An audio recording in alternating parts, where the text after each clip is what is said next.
ഭാരതത്തിലെ ഏറ്റവും വലിയ ധൈഷണിക പ്രതിഭയായിരുന്ന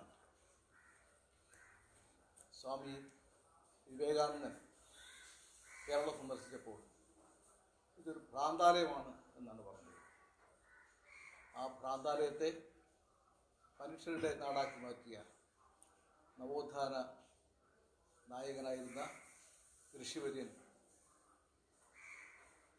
ശ്രീനാരായണ ഗുരുവിൻ്റെ സാന്നിധ്യം കൊണ്ട് ധന്യമായ ശിവഗിരി ഉൾപ്പെടുന്ന വർക്കല താലൂക്കിലെ ഇടവ എന്ന മനോഹര തീരത്ത് നിന്ന് കുട്ടിക്കാലത്ത് തന്നെ കൊല്ലത്തെത്തി ദീർഘമായ വർഷങ്ങൾ സംഗീത സപര്യയുമായി ഇവിടെ ജീവിക്കുകയും ഇപ്പോൾ കൊല്ലത്തുകാരൻ്റെ തന്നെയായ ഇടവ ബഷീറായി മാറിയ സംഗീത ലോകത്തെ കുലപതിയായിട്ടുള്ള ഇടവ ബഷീറാണ് ഇന്ന് നമ്മളൊപ്പം ഉള്ളത്. അദ്ദേഹത്തിൻ്റെ സംഗീത ജീവിതത്തെ പറ്റിയുള്ള അനുഭവങ്ങൾ നമ്മളുമായി പങ്കിടാൻ ഇവിടെ എത്തിയിട്ടുണ്ട്. അദ്ദേഹത്തെ ഈ പരിപാടിയിലേക്ക് സ്നേഹപൂർവ്വം സ്വാഗതം ചെയ്യുക. IPTA ഇന്ത്യയിലെ കലാകാരന്മാരുടെ ഏറ്റവും വലിയ സംഘടനയാണ്.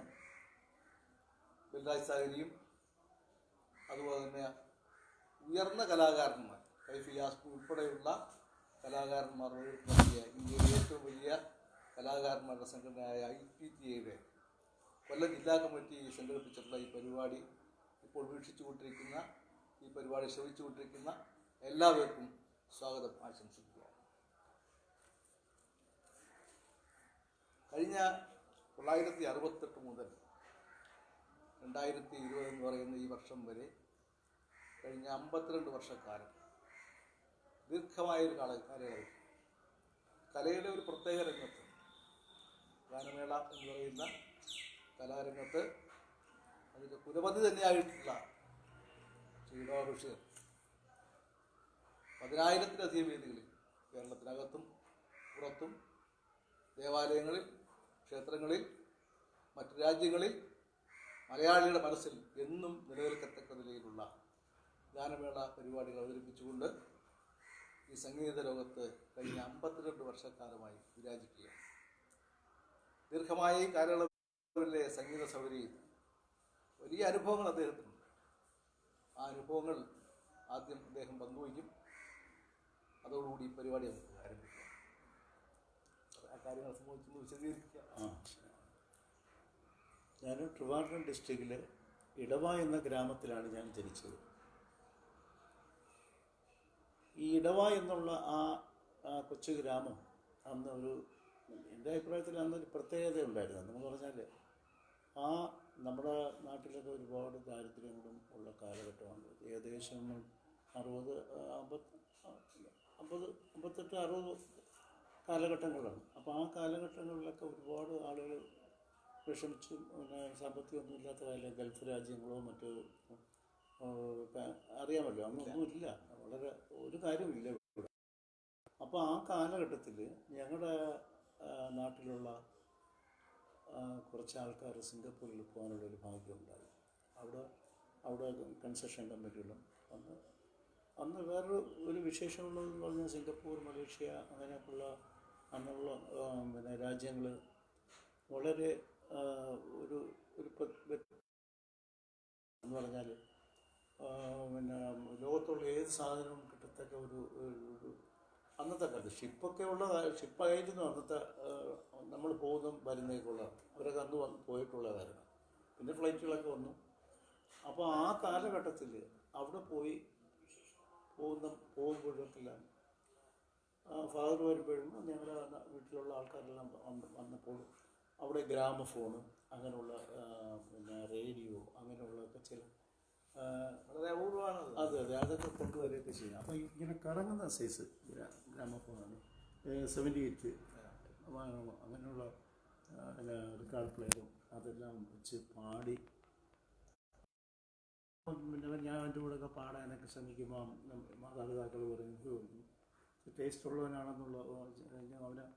അപ്പോൾ അങ്ങനെ ഞങ്ങൾ ഇടവ സ്കൂളിലെ വിദ്യാഭ്യാസവും പിന്നെ ഞാൻ കൊല്ലത്ത് പിന്നെ കുറച്ച് നാൾ കൊല്ലത്ത് ക്രിസ്ത്യൻ ഹൈസ്കൂളിൽ പഠിച്ചു. അവിടെ ഹൈസ്കൂൾ വിദ്യാഭ്യാസമൊക്കെ അവിടെ കഴിഞ്ഞിട്ട് അങ്ങനെ ഞാനത് അവരുടെയൊക്കെ അവരൊക്കെ അവരുടെയൊക്കെ അനുഗ്രഹത്തോടുകൂടി ഞാൻ മ്യൂസിക് കോളേജിൽ ചേരാൻ ഒരു ഭാഗ്യം എനിക്കുണ്ടായി. അവിടെ മുതൽ ഞാൻ പ്രൊഫഷണലായിട്ട് ഞാൻ നടത്താനുള്ള ഒരു 68 ഞാനവിടെ പ്രൊഫഷണലായിട്ട് ഒരു ഗാനമേളയ്ക്കൊക്കെ പോകാനായിട്ട് ഈ ക്രിസ്ത്യൻ സ്കൂളിൽ പഠിക്കുമ്പോൾ ഒരു പക്ഷേ ഇങ്ങനൊരു വലിയ ഗായകനെ കിട്ടിയില്ലായിരുന്നു, വലിയൊരു സ്പോർട്സ്മാനെ കിട്ടുമായിരുന്നു. ഞാൻ SSLCക്ക് പഠിക്കുമ്പോൾ ഞാൻ അവിടുത്തെ സീനിയർ ചാമ്പ്യനായിരുന്നു സ്പോർട്സിൽ. അന്നത്തെ സീനിയർ ചാമ്പ്യനും പിന്നെ അതുകൂടാതെ അവിടുത്തെ ക്ലാസിക്കൽ മ്യൂസിക്കായാലും ലൈവ് മ്യൂസിക്കിലായാലും അതിൻ്റെയൊക്കെ ഫസ്റ്റ് പ്രൈസ് എനിക്കായിരുന്നു. അങ്ങനെ അതൊരു ഒരു ഒരു സംഭവമായിരുന്നു. അങ്ങനെയൊക്കെയുള്ളൊരു ഭാഗ്യം അന്ന് അവിടെ ഉണ്ടായി. ആദ്യകാലത്ത് ഈ സംഗീതം പഠിപ്പിക്കുന്നതിൽ അഭ്യസിക്കുന്നതിൽ ഗുരുക്കന്മാരായിട്ട് വന്നിട്ടുള്ള നമ്മുടെ എനിക്ക് ആദ്യമായിട്ട് സംഗീതം പറഞ്ഞു തരുന്നത് സത്യസ്വരം പറഞ്ഞു തരുന്നത് കൂടംപള്ളി ഗോപാലപിള്ള എന്നുള്ളൊരു വലിയൊരു സംഗീതജ്ഞനാണ്. അദ്ദേഹം കരുനാഗപ്പള്ളി ഭാഗത്ത് ഉള്ളതാണ്. അപ്പം അദ്ദേഹം എന്നെ പഠിപ്പിച്ചുകൊണ്ടിരിക്കുമ്പോൾ പല പ്രാവശ്യം എന്നോട് പറഞ്ഞിട്ടുണ്ട്, ഞാൻ യേശുദാസനെ അദ്ദേഹത്തിൻ്റെ പഠിപ്പിച്ചിട്ടുണ്ട്. അദ്ദേഹത്തിൻ്റെ ഗുരുവിനെ അദ്ദേഹത്തിൻ്റെ അച്ഛനെയും ഞാൻ ഈ സംഗീതം പഠിപ്പിച്ചെന്ന് എനിക്ക് പറഞ്ഞിട്ടുണ്ട്. ശരിയായിരിക്കാം ചിലപ്പോൾ. അപ്പോൾ അങ്ങനെ ഒരു ഭാഗ്യമാണ് ഉണ്ടായത്. പിന്നെ മ്യൂസിക് കോളേജ് ചേർന്നപ്പോൾ പിന്നെ വെച്ചൂരി ഹരിഹര സുബ്രഹ്മണ്യം വലിയ സംഗീതജ്ഞനാണ് അദ്ദേഹം. പിന്നെ രത്നാകരൻ ഭാഗവർ ഇവരുടെയൊക്കെ കീഴിലൊക്കെ അഭ്യസിക്കാനുള്ളൊരു ഭാഗ്യമുണ്ടായി നമുക്ക്. ഈ MG രാധാകൃഷ്ണൻ, അതുപോലെ തന്നെ നമ്മുടെ കുളത്തൂപ്പുഴ രവി എന്നാണ് അറിയപ്പെടുന്ന ശ്രീ രവീന്ദ്രൻ മാഷ്, ഇവരൊക്കെ ആയിട്ട് അന്ന് സീനിയേഴ്സായിട്ടൊക്കെ ഇവരൊക്കെ ഉണ്ടായിരുന്നു എന്നാണ് ഞാൻ കേട്ടിട്ടുള്ളത്. അത്രമാത്രം അവരുടെ ഒരു പ്രോത്സാഹനം, അവരുമായിട്ടുള്ള സഹകരണവും കാര്യങ്ങളൊക്കെ എങ്ങനെയായിരുന്നു? കുളത്തൂപ്പുഴ രവി എന്നാണ് ഞങ്ങൾ അന്ന് രവീന്ദ്രൻ മാസ്റ്ററിനെ വിളിക്കുന്നത്. അപ്പം ഞങ്ങളുടെയൊക്കെ കുറച്ച് സീനിയറായിരുന്നു അദ്ദേഹം. അപ്പം അവിടുന്ന് പഠിച്ചു പോയെങ്കിലും അദ്ദേഹം അവിടെ വരികയും ഞങ്ങളെല്ലാം സഹകരിക്കുകയും ഒരുമിച്ച് ഗാനമേളയൊക്കെ നടത്തുകയും ചെയ്യും. അപ്പോൾ അങ്ങനെ ഒരു പഴയ കാലത്ത് ഒരു അനുഭവം ഉണ്ടായി. പിന്നെ രാധാകൃഷ്ണൻ ചേട്ടനാണെങ്കിൽ മ്യൂസിക് കോളേജിനോട് ചേർന്നാണ് അദ്ദേഹം താമസിക്കുന്നത്. ഉച്ചയ്ക്കൊക്കെ നമ്മളവിടെ പോകും.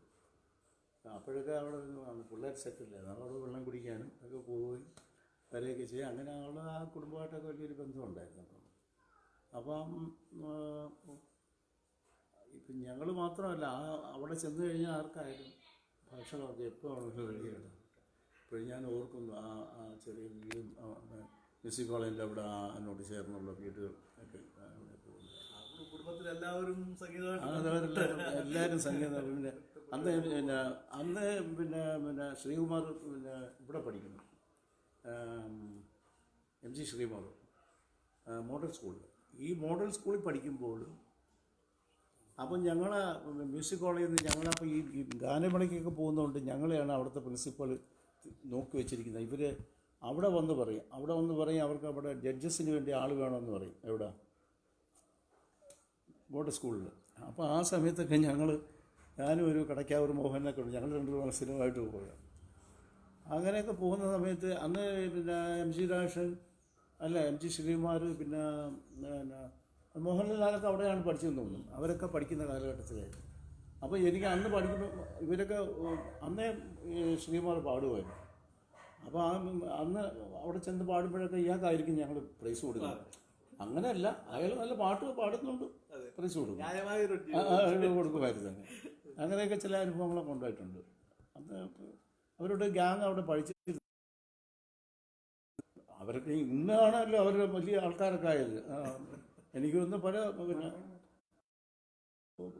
സിനിമയിലുള്ള പല ആൾക്കാർ ആ ഒരു ഗ്യാങ്ങിലുണ്ടെന്ന് തോന്നുന്നു. അപ്പോൾ അങ്ങനെയുള്ള അനുഭവങ്ങളൊക്കെ അന്ന് ഉണ്ടായിട്ടുണ്ട്. ഒരു കാര്യം പ്രത്യേകം അറിയാൻ താല്പര്യമുണ്ട്.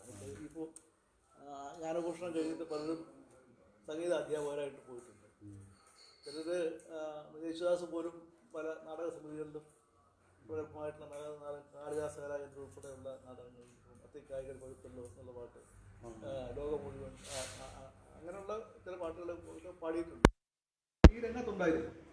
ആ രംഗത്ത് ഒന്നും പോവാതെ ഇത് കഴിഞ്ഞിട്ടുടനെ സംഗീത കോളേജിലെ വിദ്യാഭ്യാസം കഴിയുന്നതും ഗാനമേള ഗ്രൂപ്പുമായിട്ട് ബന്ധപ്പെട്ട് ഗാനമേള ഇതാണ് എൻ്റെ ഒരു വഴി എന്ന് തീരുമാനിച്ചു. അങ്ങനെ തീരുമാനിക്കാനുള്ള പ്രത്യേക കാരണങ്ങൾ എന്തെങ്കിലും? അത് ഈ ഞാൻ പറഞ്ഞ മ്യൂസിക് കോളേജിൽ പഠിക്കുന്ന സമയത്ത് ഞങ്ങൾ ഈ ഗാനമേളയ്ക്കൊക്കെ പോകാറുണ്ട്. അന്ന് ഈ അന്ന് കമുകറ പുരുഷോത്തമൻ സാറ്, ഉദയഭാനുചേട്ടൻ, ഉദയഭാൻ, പഴയ ഗായകർ, അവരൊക്കെ ഞങ്ങളൊക്കെ ആ പഠിക്കുന്ന കാലഘട്ടത്തിലൊക്കെ ഞങ്ങളൊക്കെ അദ്ദേഹത്തോട് ജോയിൻ ചെയ്ത് പല പ്രോഗ്രാംസും ഞങ്ങൾ ചെയ്തിട്ടുണ്ട്. അപ്പോൾ അങ്ങനെയൊക്കെ ഭാഗ്യം ഉണ്ട്. അദ്ദേഹം ഈ കമുകറ പുരുഷോത്തമനോടെയൊക്കെ ഉദയഭാനുചേട്ടൻ്റെ കൂടെയൊക്കെ അന്ന് പാടാനുള്ള ഒരു ഭാഗ്യമൊക്കെ അന്നുണ്ടായി എനിക്ക്. അതിൽ ഉപരി വേറൊരു കാര്യമുണ്ട്. നമ്മുടെ കെ എസ് ജോർജ്, അദ്ദേഹത്തിൻ്റെ കൂടെ ഞങ്ങൾക്ക് സഹകരിക്കാം. അദ്ദേഹം ഇവിടെ കൊല്ലത്തായിരുന്നു കുറേ കാലം താമസിച്ചത്. അപ്പോൾ അങ്ങനെയൊക്കെയുള്ളൊരു പഴയ ഗായകരോടെയൊക്കെ പാടാനും അവരുമായിട്ടൊക്കെ ബന്ധപ്പെടാനൊക്കെ ഉള്ള ഒരു ഭാഗ്യം ഉണ്ടായിട്ടുണ്ട്. അല്ല, മറ്റ് പല ഗായകർക്ക് വ്യത്യസ്തമായിട്ട് ഗാനമേളയാണ്, ഇതാണ് എൻ്റെ വഴി എന്നൊരു തീരുമാനം. അത് ഞാൻ നേരത്തെ പറഞ്ഞല്ലോ. ഇത് ഈ മ്യൂസിക് കോളേജിൽ വരുന്ന പല ആൾക്കാരും ലളിതഗാനം പോലും പാടാത്ത ആൾക്കാരുണ്ട്. പുള്ളി ക്ലാസിക്കൽ മ്യൂസിക് തന്നെ പഠിച്ചു. അന്ന് ലളിതഗാനമൊക്കെ വളരെ ഇതുള്ള കാലഘട്ടമാണെന്ന്. അപ്പോൾ അവർക്ക് വെറും കച്ചേരിയും പിന്നെ ഈ ക്ലാസിക്കൽ മാത്രമേ പാടത്തുള്ളത്. ഈ ലൈറ്റിലൊന്നും പോകത്തില്ല, ലൈറ്റ് മ്യൂസിക്കിലൊന്നും പോകാത്ത ഒരു ആൾക്കാരുണ്ട്. അപ്പോൾ ഞങ്ങളെപ്പോലുള്ളവരൊക്കെ ഈ രണ്ടും കൊണ്ട് നടന്നുണ്ട്. അപ്പോൾ അന്ന് നമ്മൾ അതിനുള്ള ആ ഒരു ചാനൽ ഞാൻ നേരത്തെ പറഞ്ഞ അനുസരിച്ച് നമ്മൾ ഈ പാട്ടുകളൊക്കെ ഇങ്ങനെ നമ്മൾ ഈ പാടി പ്രാക്ടീസും അങ്ങനെയുള്ള ഒരു തീരുമാനിച്ചു. ഒരു 80കൾ കഴിഞ്ഞിട്ടും യേശുദാസിൻ്റെയൊക്കെ ഒരു ദാസേട്ടൻ്റെ ഒരു സ്വരമാധുരി കൂടി വരുന്നത് പോലെയാണ് നമുക്ക് തോന്നുന്നത്. അതുപോലെ തന്നെ ജയചന്ദ്രൻ്റെയും ഇപ്പോൾ ഒരു 26 വയസ്സുകളും ഉണ്ടാവും. പക്ഷേ ഇപ്പോഴത്തെ പുതിയ പാട്ടുകളും വളരെ മനോഹരമായിട്ട് ആ ഒരു ശബ്ദത്തിനോ അല്ലെങ്കിൽ അതിൻ്റെ ഭാവത്തിനോ ഒന്നും ഒരു കോട്ടവും സംഭവിക്കാതെ ഇപ്പോൾ ഇവരെല്ലാം രംഗത്ത് വരുന്ന ആ രംഗത്ത് കിടക്കുന്നതിന് മുമ്പുള്ള ഒരു കാലഘട്ടത്തിലാണ് ഗാനപാട്ട്. അപ്പോൾ ആദ്യം പാടിയ പാട്ടുകളിലും കമുകറ പുരുഷോത്തമൻ സാറിൻ്റെയും അതുപോലെ തന്നെ ഉദയഭാനുചേട്ടൻ സാറിൻ്റെയും ഒക്കെ പാട്ടുകൾ ആണ് പാടി തുടങ്ങിയത് എന്നാണ് ഞാൻ മനസ്സിലാക്കുന്നത്. അപ്പോൾ ആ കാലത്തുള്ള ഏതെങ്കിലും ഒരു പാട്ട്, ആ തുടക്കത്തിൽ ഏതെങ്കിലും ഒരു പാട്ട്? ഞാൻ ഇടവാ സ്കൂളിൽ പഠിക്കുമ്പോഴൊക്കെ അത് ഈ കോമ്പറ്റീഷനൊക്കെ വരുമ്പം ഈ അന്ന് ചലച്ചിത്ര ഗാനത്തിനൊക്കെ ഉള്ള പാട്ടൊക്കെ ഞാൻ ഏകാന്തതയുടെ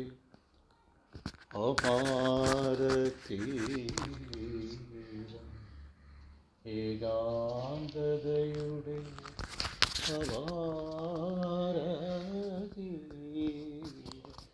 ഈ പാട്ടൊക്കെ പാടി ഞാൻ പ്രൈസ് വാങ്ങിച്ചിട്ടുണ്ട്. അതുപോലെ പിന്നെ ഉദയഭാനുചേട്ടൻ്റെ ഒരു പാട്ടുകൂടെ ഉദയഭാനുചേട്ടനായിട്ട് ഞാൻ ഒരുപാട് ബന്ധമുണ്ട്. കാര്യം ഞാൻ മ്യൂസിക് അവിടെ പഠിക്കുന്ന കാലത്തൊക്കെ തന്നെ ഞാൻ റേഡിയോ സ്റ്റേഷനിലെ ആർട്ടിസ്റ്റ്. അപ്പോൾ ഈ ആർട്ടിസ്റ്റ് നമുക്ക് അന്ന് ഉദയഭാനുചേട്ടൻ അവിടെ വർക്ക് ചെയ്യണം. അദ്ദേഹത്തിൻ്റെ ഒരുപാട് ലളിതഗാനങ്ങൾ ഞാൻ പാടിയിട്ടുണ്ട്. അങ്ങനെയുള്ളൊരു പുള്ളിയായിട്ടൊക്കെ അനുരാഗ നാടകത്തിൽ അന്ത്യമാരംഗം അങ്ങനെയുള്ള പാട്ടുകളൊക്കെ എനിക്ക് മനസ്സിലാകും. അതൊക്കെ ഞാൻ പാടിയിട്ടുണ്ട് പല സ്റ്റേജിലും. വെള്ളി നക്ഷത്രമേ അതും പാടിയിട്ടുണ്ട്. അതൊക്കെ ആ കാലഘട്ടത്തിലൊക്കെ അത് പാടിയിട്ട് ചിലരൊക്കെ ചോദിക്കുമ്പോൾ സ്റ്റേജിൽ പാടാറുള്ളൂ. അതൊക്കെ 68-69 കാലം കഴിഞ്ഞതിന് ശേഷം ഒരു 71 ആകുമ്പോൾ ശരിക്കും സംഗീതാലയ എന്ന് പറയുന്ന ഗാനമേള ട്രൂപ്പ് രൂപം കൊള്ളുകയാണ്. ദാസേട്ടനാണ് അതിൻ്റെ ഉദ്ഘാടനം നിർവഹിച്ചത്. അപ്പോൾ അതിൻ്റെ ഒരു പ്രത്യേകത കേരളത്തിലുടനീളം ഉള്ള ശ്രോതാക്കൾക്ക് അത് വളരെ ആകർഷകമായി തോന്നാൻ കഴിച്ചാൽ അന്ന് വരെ ഒരു ഹാർമോണിയം, തബല അല്ലെങ്കിൽ ഒരു വയലിൻ ഇങ്ങനെയുള്ള വളരെ ചുരുങ്ങിയ സംഗീത ഉപകരണങ്ങൾ വെച്ചുകൊണ്ട് സംഗീത പരിപാടി അവതരിപ്പിക്കുന്ന ഒരു രീതിയായിരുന്നു. അപ്പോൾ അതിൽ നിന്നൊക്കെ വ്യത്യസ്തമായിട്ട് വളരെ ആധുനികമായിട്ടുള്ള ഈ അക്കോർഡിയൻ പോലെയുള്ള അതുപോലെ സിന്തസൈസർ ഇങ്ങനെയൊക്കെയുള്ള വളരെ ആധുനികമായിട്ടുള്ള ഉപകരണങ്ങൾ വെച്ചുകൊണ്ടുള്ള ഒരു ഗാനമേളയാണ് അതിൻ്റെ തുടക്കത്തിൽ തന്നെ ആ സംവിധാനവുമായിട്ടാണ്. അത് വളരെ ഒരു അന്നേ അവരെ കണ്ടതിൽ വളരെ വ്യത്യസ്തമായ ഒരു രീതിയിലുള്ള അപ്പോൾ ഇത് ഈ ഉപകരണങ്ങൾ ഒക്കെ സ്വായത്തമാക്കുന്ന വലിയ ഒരു ശ്രമകരമായ ജോലി ചെയ്തിട്ടുള്ളതായിട്ടാണ് മനസ്സിലാക്കുന്നത്. നമുക്ക് ഇതൊക്കെ ഇവിടെ കിട്ടുന്ന സംഗതികളല്ല, വളരെ പ്രയാസകരമായ വളരെ ക്ലേശം സഹിച്ചാണ് സംഘടിപ്പിച്ചതെന്ന് കേട്ടിട്ടുണ്ട്. ഞാൻ ഈ നേരത്തെ പറഞ്ഞ കണക്ക് 68 മൂലം ഗാനമേള നടത്തുമ്പോൾ അന്നൊക്കെ ഈ മറ്റ് ഇൻസ്ട്രുമെൻറ്റുകളൊക്കെ ആ കാലഘട്ടത്തിൽ കുറവായിരുന്നു. അതായത് പിന്നെ അത് ആധുനികമായ ഇൻസ്ട്രുമെൻസുകളൊക്കെ. അപ്പം നമ്മൾ ഹാർമോണിയവും പിന്നെ വയലിനോ അങ്ങനെയുള്ള ഇൻസ്ട്രുമെൻ്റ് വെച്ചൊക്കെ ആയിരുന്നു അന്ന് ഓരോന്ന് പരിപാടികളൊക്കെ നടത്തിക്കൊണ്ടിരുന്നത്. ഇതിനുള്ളൊരു ഞാൻ നേരത്തെ പറഞ്ഞ ഫാദർ അവിടെ സിംഗപ്പൂരിലായതുകൊണ്ടുള്ള അവസരം ഞാൻ കൂടെ പോകാം. അന്നത്തെ കാലത്ത് ഷിപ്പിലേ പോകാൻ പറ്റത്തുള്ളൂ. ഷിപ്പിലാണ് പോകുന്നത്. ഫ്ലൈറ്റൊക്കെ ഇറങ്ങിയെങ്കിലും പക്ഷേ നമുക്കത് അവോയ്ഡ് ചെയ്യാനൊക്കത്തില്ല. അത് അതിനേക്കാളും അതിൻ്റെ കാര്യമില്ലത്. അപ്പം ആ ഷിപ്പിലൊക്കെ പോയി അവിടെ പോയി സാധനങ്ങൾ അവിടെ ചെല്ലുകയും കുറേ നാളൊക്കെ നിൽക്കുക, അവിടെ വന്ന് ഇൻസ്ട്രുമെൻ്റ് വാച്ച് വന്ന്. അന്ന് വേറൊരു കാര്യമുള്ള ഏഷ്യയിൽ പിന്നെ ഫ്രീ പോർട്ട് അന്ന് ഗൾഫ് രാജ്യങ്ങളൊന്നും ആയിട്ടില്ല.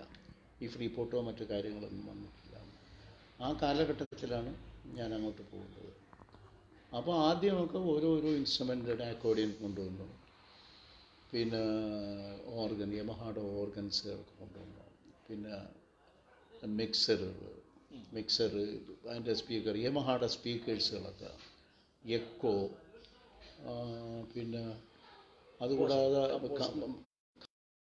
റിതം കമ്പോസർ, അങ്ങനെ ഓരോ കാലഘട്ടത്തിൽ ഇറങ്ങുന്ന അതേ ഏതാ ലേറ്റസ്റ്റ് അത് നമ്മൾ ഇവിടെ കൊണ്ടുവരും.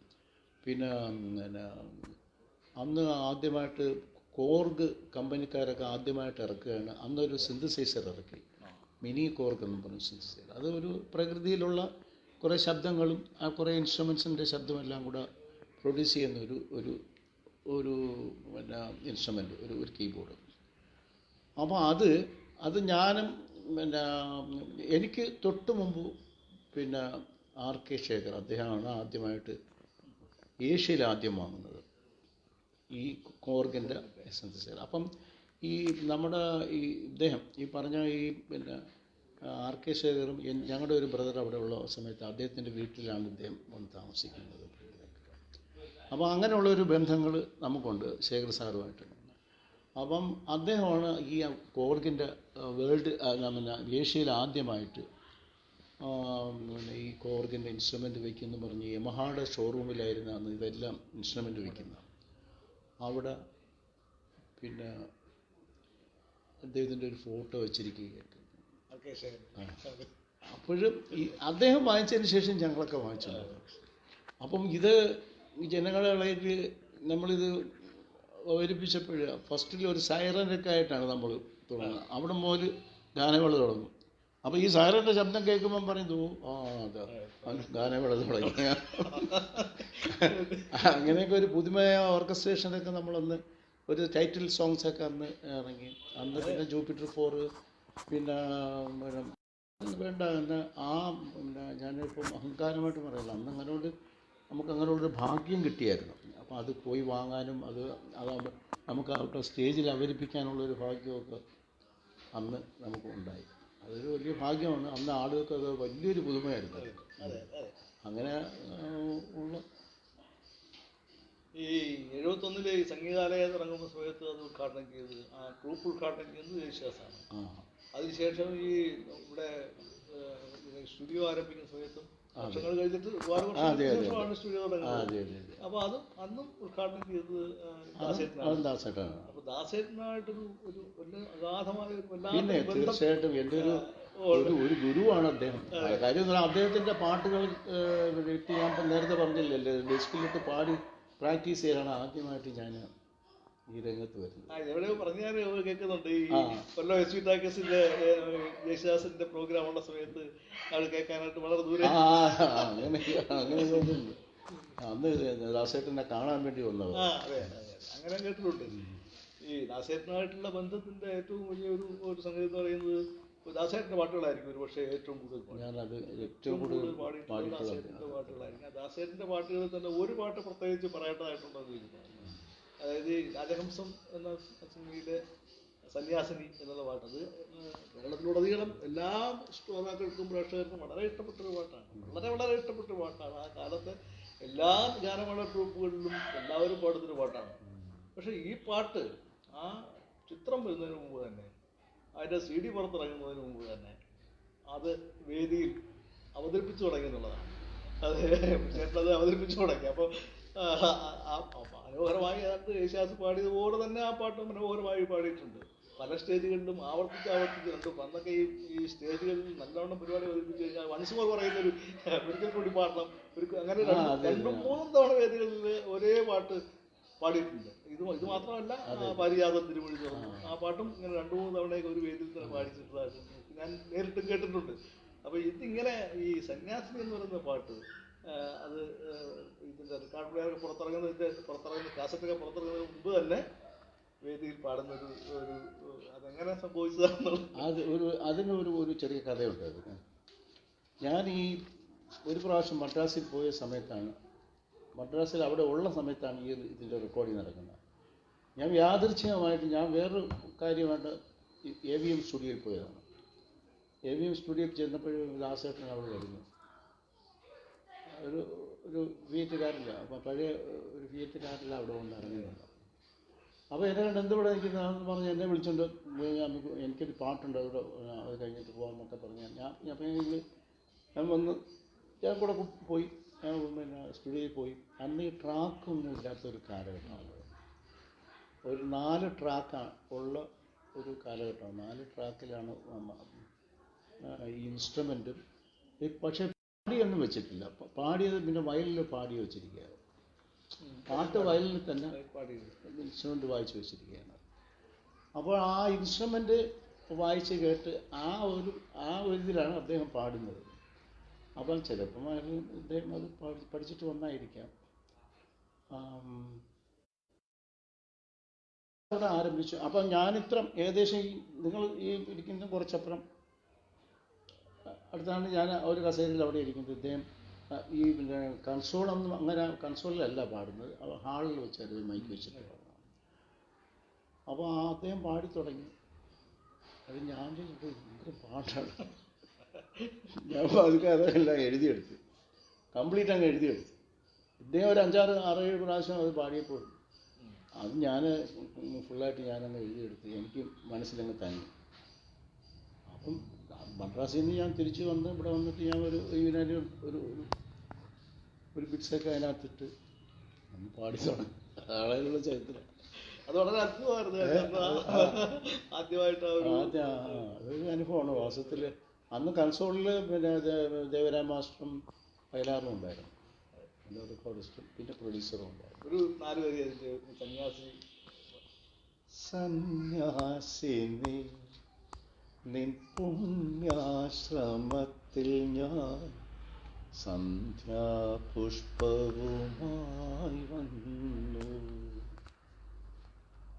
ആരും തുറക്കാത്ത പൂമുഖവാതിൽ അന്യനെ പോലെ ഞാൻ നിന്നു. സന്യാസിനി. ഈ ഗാനമേള എന്ന് പറയുന്നത് ഒരു വാസ്തവത്തിൽ ഒരു റിസ്ക്കുള്ള ഏർപ്പാട്. അതായത് ഇപ്പോൾ ഒരു പാട്ട് ഒരു ഹിറ്റായി കഴിഞ്ഞാൽ ആ പാട്ട് നമുക്ക് എത്രയും പെട്ടെന്ന് വേദിയിൽ അവതരിപ്പിക്കുക എന്നുള്ളതാണ്. അപ്പോൾ അത് പഠിക്കുക, പിന്നെ ഓരോ വർഷവും ഹിറ്റാവുന്ന പാട്ടുകൾ പഠിക്കുക. പാടിപ്പതിഞ്ഞ പാട്ടുകളെ സംബന്ധിച്ചിടത്തോളം പതിഞ്ഞ പാട്ടുകൾ നമ്മൾ പാടുന്ന ആളിന് അറിയാവുന്നതുപോലെ തന്നെ കേൾക്കുന്ന ആളിനും അറിയാം. പാടാനറിയത്തില്ലെങ്കിൽ അറിയാത്തവർക്ക് പോലും അതിനൊരു ചെറിയ പിഴവ് പോലും സംഭവിച്ചാൽ അത് ശ്രോതാവ് പെട്ടെന്ന് മനസ്സിലാവും, പ്രതികരിക്കുകയും ചെയ്യും. അത് പിന്നെ നന്നായ കൈയടിക്കും, ഇല്ലെങ്കിൽ അവർ പോയി പ്രതികരിക്കുകയും ചെയ്യും. അപ്പോൾ അങ്ങനെയുള്ള പ്രതികരണങ്ങൾ ഉണ്ടാകുന്നൊരു വേദിയിൽ വളരെ റിസ്ക്കുള്ള പരിപാടിയാണ്. ഇതെങ്ങനെ ഇത്രയും ഒരു വേദിയിലും അങ്ങനൊരു എന്തെങ്കിലും ഒരു മോശമായ പ്രതികരണം ഉണ്ടാവാതെ ഇത്രയും വേദികളിൽ വളരെ മനോഹരമായി ഈ പരിപാടി അവതരിപ്പിക്കുക, എങ്ങനെ അറേഞ്ച് ചെയ്ത് കൊണ്ടുപോകാൻ അത്ഭുതമാണ്. അതിൽ ഇതൊരു വേറൊരു കാര്യം കൂടെ ഉണ്ട്, കൃത്യനിഷ്ഠ. ഏത് കാര്യത്തിലും കൃത്യനിഷ്ഠ ഉണ്ടെങ്കിൽ നമ്മളിതിലൊന്നും മുമ്പോട്ട് പോകാൻ പറ്റില്ല. എനിക്ക് വളരെ പഞ്ച്വാലിറ്റി ആയിരുന്നു. ഇപ്പം ഒരു പ്രോഗ്രാം സ്ഥലത്ത് പോവുക, പ്രോഗ്രാമിൽ നിന്ന് ആൾക്കാർക്കുണ്ട് നമ്മൾ സംഘടിച്ച് പോവുക, നമ്മൾ ഓർക്കസ്ട്ര എല്ലാം പെർഫെക്റ്റ് ആക്കാൻ കൊണ്ടുപോവുക, പ്രാക്ടീസ് ചെയ്യുക. ഒരു പുതിയ പാട്ട് നേരത്തെ പറഞ്ഞ കണക്ക് ഒരു പുതിയ പാട്ട് പഠിച്ചാൽ അത് പഠിക്കാൻ വേണ്ടി തന്നെ എല്ലാവരും കൂട്ടായ്മയായിട്ട് ഇപ്പം എല്ലാം പഠിച്ച് അത് നല്ല പെർഫെക്റ്റായിട്ട് തന്നെ സ്റ്റേജിൽ അവതരിപ്പിക്കാൻ വേണ്ടി നമ്മൾ പോകാൻ വേണ്ടി ശ്രമിക്കുക. ഇതൊക്കെയാണ് നമുക്ക് എൻ്റെ ഒരു കൃത്യനിഷ്ഠ. നമ്മൾ ആ ഒരു പഞ്ചായത്തിൽ ആണ് നമ്മളിത് മുന്നോട്ട് പോയത്. അല്ല ഇത് കൊണ്ട് നടക്കാൻ പറ്റത്തില്ല. അത് അപ്പം അങ്ങനെയുള്ള ഒരു പ്ലസ് പോയിൻ്റൊക്കെ ഉണ്ട്. അതിപ്പം അങ്ങനെയൊന്നും ഇതേവരെ അങ്ങനെ കൂടുതൽ പാളിച്ചയൊന്നും ഉണ്ടായിട്ടില്ല. പക്ഷേ ഒരുപാട് നേരത്തെ പറഞ്ഞ കണക്ക് ഞങ്ങളൊക്കെ ഇൻസ്ട്രുമെൻസുകളൊക്കെ ഈ കൂടുതലുള്ളത് കൊണ്ടുപോയി സെറ്റ് ചെയ്യാനും ചില വേദികളൊക്കെ നമ്മൾ ആ ഒരു റിസ്ക് മനസ്സിലാക്കണം. ചിലപ്പോഴൊക്കെ 3 പ്രോഗ്രാം വരെ ഞങ്ങൾ ഒരു ദിവസം ഞങ്ങൾ പ്രോഗ്രാം ചെയ്തിട്ടുണ്ട്. അപ്പോൾ അന്നത്തെ ആ ധൈര്യങ്ങളും അതൊക്കെ എന്താണെന്ന് പറയാൻ അതൊരു ഭയങ്കര റിസ്ക്കാണ് അന്ന്. പിന്നെ ഇതിലൊക്കെ ഒരുപാട് ഉപരിയുള്ളതെന്ന് പറയാം, നമ്മൾ ഈ ഇപ്പോഴുള്ള കാലഘട്ടം പോലെ ഈ വോൾട്ടേജ് വേരിയേഷൻസൊക്കെ അന്ന് ഇൻസ്ട്രുമെൻ്റ് മറ്റ് കറണ്ടുകളൊക്കെ ഇല്ലാത്ത ചില സ്ഥലങ്ങൾ, അപ്പോഴൊക്കെ ഞങ്ങൾക്ക് വളരെ ബുദ്ധിമുട്ടും. കാര്യം നമ്മുടെ ഒരു സൗണ്ട് സിസ്റ്റം വർക്ക് ചെയ്യണമെങ്കിൽ നമ്മളിപ്പോൾ സാധാരണ സൗണ്ട് സിസ്റ്റം എല്ലാം ജാപ്പനീസ് ഇൻസ്ട്രുമെൻസുകളൊക്കെയാണ് നമ്മൾ അന്ന് എല്ലാം സ്റ്റേജിൽ അവതരിപ്പിക്കുന്നത്. എല്ലാം ആധുനികമായ ഇൻസ്ട്രുമെൻസുകളാണ്. പറഞ്ഞ ഒരു നില തന്നെ ഉണ്ടത്. അപ്പോൾ ഈ അവതരിപ്പിക്കുന്നതിനേക്കാനുള്ള വാൾട്ടേജും കാര്യങ്ങളൊക്കെ ഒന്നും ഇല്ലാതെ ചില ജനറേറ്ററൊന്നും അന്നത്തെ ഇപ്പോഴുള്ള ജനറേറ്ററൊന്നും അന്ന് ഇറങ്ങിയിട്ടില്ല. അന്ന് ചെറിയ കൊച്ചു ജനറേറ്റർ അവിടെ കൊണ്ടുപോയി ചെയ്തില്ലൊന്നും പോകത്തില്ല. അവരുടെ ലൈറ്റ്സുകളും കാര്യങ്ങളും എല്ലാം ഒന്നും നടക്കത്തില്ല. അതൊക്കെ വന്നിട്ടുണ്ട്. വാൾട്ടേജ് ഇല്ലാത്ത ബാൻഡ് ഡിമായൊക്കെ വന്നു. അപ്പം ആയിരക്കണക്കിന് ആൾക്കാരല്ലേ വന്ന് കേൾക്കുന്നത്. ഒന്നും ചെയ്യാൻ പറ്റത്തില്ല. അങ്ങനെയൊക്കെ ഉള്ള ഒരുപാട് അനുഭവങ്ങളൊക്കെ ഈ പ്രോഗ്രാമിന് പോയിട്ടുണ്ട്. എന്തെല്ലാം പല വേദികളിൽ നിന്ന് ഉത്സവപ്പറമ്പുകളാണ് ഏറ്റവും കൂടുതൽ ഞാൻ പോയിട്ടുള്ളത്. ഒരുപാട് ത്യാഗങ്ങൾ അനുഭവിച്ചിട്ടുണ്ട്. പോകുന്ന വഴിയൊക്കെ പിന്നെ വണ്ടി ബ്രേക്ക് ഒരുപാട് അതൊക്കെ പറഞ്ഞിട്ട് അതൊക്കെ വലിയ ധൈര്യമായിരുന്നു അന്നൊക്കെ. ഈ സംഗീതാലയ എന്ന് പറയുന്ന ട്രൂപ്പ് ഒരു ടീം വർക്കിൻ്റെതായിരുന്നു. ഡോ ബഷീർ എന്ന് പറയുന്ന സംഗീതജ്ഞൻ്റെ നേതൃത്വത്തിലുള്ള ഒരു വലിയ ടീം വർക്കായിരുന്നു. ആ ടീം വർക്കിൽ പിന്നെ മറ്റ് അതുവരെയുള്ള ട്രൂപ്പുകളിൽ നിന്ന് വ്യത്യസ്തമായിട്ട് ഇപ്പോൾ ഹിന്ദി പാടാൻ ഒരു പാട്ട് പാടാൻ ഒരാളാണ്. പക്ഷേ പാടുമായിരുന്നു. എന്നാലത് കൂടാതെ തന്നെ ഹിന്ദി പാട്ടുകൾ പാടാൻ ഒരു സ്പെഷ്യലായിട്ടൊരാൾ, അതുപോലെ തമിഴ് പാട്ട് പാടാൻ, അതുപോലെ കേരളത്തിലെ പ്രഗത്ഭരായിട്ടുള്ള സംഗീതജ്ഞകൾ, അതായത് പാട്ടുകാരികൾ ഈ ട്രൂപ്പിൽ പാടി. മൊത്തത്തിൽ സംഗീതാലയ എന്നിട്ട് പറയുന്ന ട്രൂപ്പിൽ പാടുന്നത് തന്നെ ഒരു വലിയ ഒരു വരുമാനമായിട്ട് ഞങ്ങൾ അന്ന് ഞങ്ങളുടെ പിന്നെ പറഞ്ഞ കണക്ക് ഗായകരുടെ ഒരു നിരയിൽ നമ്മൾ നോക്കുകയാണെങ്കിൽ ആദ്യ കാലത്ത് ജെൻസി എന്നും പറഞ്ഞൊരു ഗായിക ഉണ്ടായിരുന്നു. പിന്നെ സ്വപ്നങ്ങൾ അലങ്കരിക്കും നമ്മുടെ വീട് കണ്ട് സ്വർഗം നാണിക്കുന്നു, ഈ ഒരു പാട്ട് പാടി ഒരു ഹിറ്റാക്കിയ ഒരു ജയശ്രീ എന്നുണ്ടായിരുന്നു പണ്ട്, ആലപ്പുഴക്കാരിയാണ്. അവരായിരുന്നു കുറച്ച് കാലം നമ്മളോട് ഗാനങ്ങളുണ്ട്. പിന്നെ ബി വസന്ത എന്ന് പറഞ്ഞ വലിയ ഗായികയാണ്, മദ്രാസാണ്. അവർ സെറ്റിലായിരിക്കണം. നമ്മൾ ഇപ്പോൾ പിന്നെ സ്പെഷ്യൽ പ്രോഗ്രാംസിനെല്ലാം അവരെ വിളിച്ച് ഞാൻ പഠിപ്പിക്കും, ഫീമെയിൽ വോയിസ്. അങ്ങനെ ഒരുപാട് പ്രോഗ്രാമിന് ബി വസന്ത വന്നിട്ടുണ്ട്. പിന്നെ ഇവിടെ ഈ കൊല്ലത്തൊക്കെ സ്റ്റാർ നൈറ്റൊക്കെ പഠിക്കുമ്പോൾ എസ് ജാനകി അവരൊക്കെയാണ് ഇവിടെ അടിക്കടി വരുമ്പോൾ അവരോടൊക്കെ ഗാനമടക്കൊക്കെ നമ്മൾ ഓർക്കസ്ട്രയും അവർ പാടുകയൊക്കെ ചെയ്യാറുണ്ട്. ഈ 68 മുതൽ ഒരു 96 വരെയുള്ള വളരെ സ്ഥിരമായി നിരന്തരമായ കാലമായിരുന്നല്ലോ. അപ്പോൾ ഒരു 2-3 ടീമുകൾ തന്നെ വാസ്തവത്തിൽ കേരളത്തിലെ ഈ മലയാള സംഗീത പാട്ടുകളിലെ പിന്നണി രംഗത്തുണ്ടായിരുന്നു. വയലാർ ദേവരാജൻ ടീം, യേശുദാസ് പാടുന്നതും അല്ലെങ്കിൽ ജയചന്ദ്രൻ പാടുന്നത്, അങ്ങനെ. അപ്പം ആ വയലാർ യേശുവിൻ്റെ പാട്ടുകൾ ദേവരാജൻ സംഗീതം ചെയ്ത ഒട്ടേറെ പാട്ടുകൾ പാടിയിട്ടുണ്ട്. അതിൽ പിന്നെ പാരിജാതൻ തിരുവഴി തുറന്നു എന്നുള്ള പാട്ട് വളരെ ശ്രദ്ധേയമായിരുന്നു. അത് ഒരു നമ്മുടെ ശ്രോതാക്കൾക്കായിട്ടൊരു താല്പര്യം. പാരിജാതം തിരുമിഴി തുറന്നു പവിഴമും പൂത്തുവിടർന്നു നീലോൽപലമിഴി നീലോൽപലമിഴി നീ മാത്രമെന്തിനുറങ്ങി.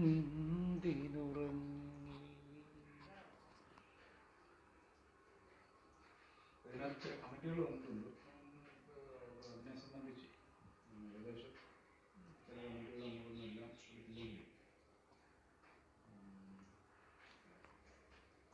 നമ്മുടെ അദ്ദേഹത്തിന് വേണ്ടി തോപ്പിൽ രവി തുടങ്ങി സൂരജ് രവി ഉണ്ട്. അപ്പോൾ അദ്ദേഹത്തിൻ്റെ അച്ഛൻ്റെ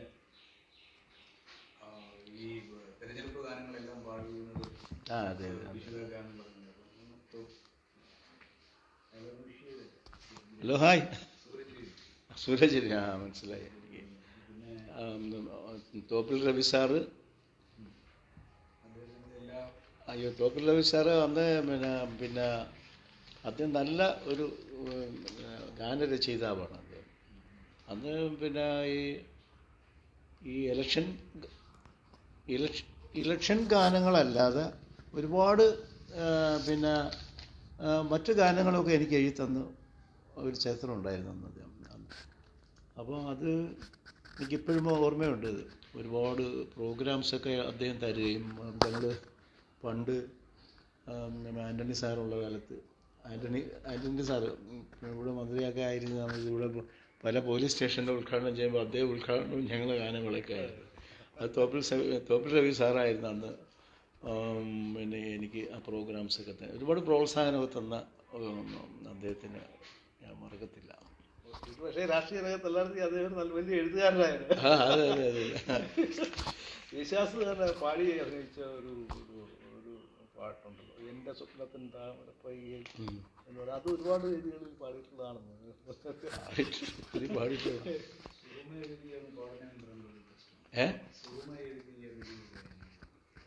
സുറുമ എഴുതിയ മിഴികളെ പാടണം.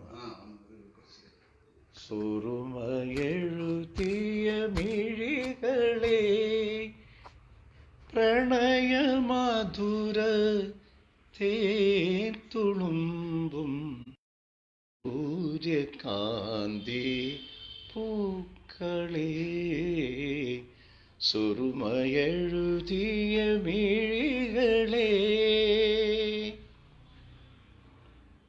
ഈ ഒരുപാട് ഹിന്ദുസ്ഥാനി സംഗീതത്തിൻ്റെ ഒരു വല്ലാത്ത സാധ്യതകൾ മലയാള സിനിമാ ഗാനങ്ങളിൽ ഉപയോഗിച്ചിട്ടുള്ള ആളാണ്. ഈ ഗാനങ്ങളൊക്കെ പ്രാണസഖി, അതുപോലെ തന്നെ താമസമന്തി വരുവാൻ, അകലെ അകലെ നീകല, അകലെ അകലെ നീല ആകാശം ചേർന്ന് ഒരുപാട് പാടിയിട്ടുള്ളതാണ്. നന്നായിട്ട് പാടിയിട്ടുള്ള. അപ്പോൾ അന്നൊക്കെ ഈ അന്നത്തെ പാട്ടത്തൊക്കെ പറഞ്ഞാൽ എല്ലാം ദാസേട്ടൻ്റെ ഇങ്ങനെയുള്ള പാട്ടുകളായിരുന്നു അതൊക്കെ. അന്ന് നല്ല മെലഡി സോങ്സുകളൊക്കെ ഉണ്ടായിരുന്നു അതൊക്കെ പാടാനൊക്കെ നമുക്ക്. ഇന്നിപ്പോൾ ഇല്ലെന്നല്ല പറയുന്നത്, ഇന്നൊന്നും നമുക്ക് ഇന്നും ഇപ്പോഴുള്ള പിള്ളേരും അത് തന്നെ പാടിക്കൊണ്ട് നടക്കുന്നത്. പഴയ പാട്ടുകൾ തന്നെ കൂടുതലും പാടുന്നത്. അതെ അതെ, നമ്മളുടെ ടോപ്പ് സിംഗറിലെ കുട്ടികളെല്ലാം അതിനകത്തൊരു സംഗതികൾ, ആ കുട്ടികളെല്ലാം പാടുന്നത് പഴയ പാട്ടുകളാണ്. ഈ പഴയ പാട്ടുകളുടെ ഒരു ഫീല് വാസ്തവത്തിൽ ഇപ്പോഴത്തെ പാട്ടുകൾക്ക് കിട്ടുന്നില്ല. പുതിയ പാട്ടുകൾ നല്ല പാട്ടുകൾ ഇല്ലെന്നല്ല, പക്ഷേ പഴയ പാട്ടുകളുടെ ദേവരായ മാഷോ അല്ലെങ്കിൽ ദക്ഷിണാമൂർത്തി സ്വാമികളോ ചെയ്ത പാട്ടുകളുടെ, യേശുദാസ്, ജയചന്ദ്രൻ സാറൊക്കെ പാടിയ പാട്ടുകളുടെ ഒരു ഫീല് ഇപ്പോഴത്തെ പാട്ടുകൾക്ക് കിട്ടുന്നില്ല എന്നൊരു പ്രശ്നമുണ്ട്. അതിനോട് എങ്ങനെയാണ് പ്രതികരിക്കുന്നത്? അത് ഒരു കാലഘട്ടങ്ങളുടെ മാറ്റങ്ങളാണ് അതൊക്കെ. ഇപ്പോഴുള്ള ജനറേഷനൊക്കെ അതൊന്നും വേറെ ഒരു ടൈപ്പിലുള്ള സിനിമകളും കാര്യങ്ങളൊക്കെ അതിലോട്ട് പോയിരിക്കേണ്ടത്. നമ്മുടെയൊക്കെ കുട്ടിക്കാരമൊക്കെ നോക്കുമ്പോൾ ഒരു സിനിമയിലുള്ള ഇത്ര പാട്ട് അതൊക്കെ കൊണ്ടില്ലേ ഓരോ അതിൽ സിറ്റുവേഷൻ അനുസരിച്ച് എഴുതുന്ന പാട്ടുകൾ അല്ലേ കൂടുതലൊക്കെ. അങ്ങനെയൊക്കെ സിനിമകളിൽ അങ്ങനെ ആയിരുന്നു എൻ്റെ അഭിപ്രായത്തിൽ. അങ്ങനെ അപ്പം അങ്ങനെയൊക്കെ ഉള്ള ഒരു വ്യത്യാസമുണ്ട്. അതിൻ്റെതായ ആ ഒരു ഫീലിംഗിൽ തന്നെ ഓരോ പാട്ടുകളുടെ അവതരണങ്ങളും ഒക്കെ അതിൻ്റെതായ ഒരു സ്റ്റൈലുണ്ട്. അല്ല, അതിൽ നമ്മളിപ്പോൾ ഒരു പാട്ട് ചെയ്യുമ്പോഴത്തേക്ക് അതിലൊരു പാട്ടെഴുതി സംഗീതം ചെയ്യാന്ന് പറയുമ്പോൾ അതിൽ ആ പാട്ടിൻ്റെ ഓരോ വരിയും വിഴയും വാക്കിൻ്റെയും അർത്ഥം കൂടെ മനസ്സിലാക്കി ആ ഫീൽ വരത്തക്ക നിലയിലുള്ള സംഗീതം ചെയ്തപ്പോൾ ഇപ്പോൾ സുഭകേ സുഭകേ എന്നുള്ള ആ പാട്ട് ആ നിമിഷം മുതൽ എൻ്റെ വികാരങ്ങൾ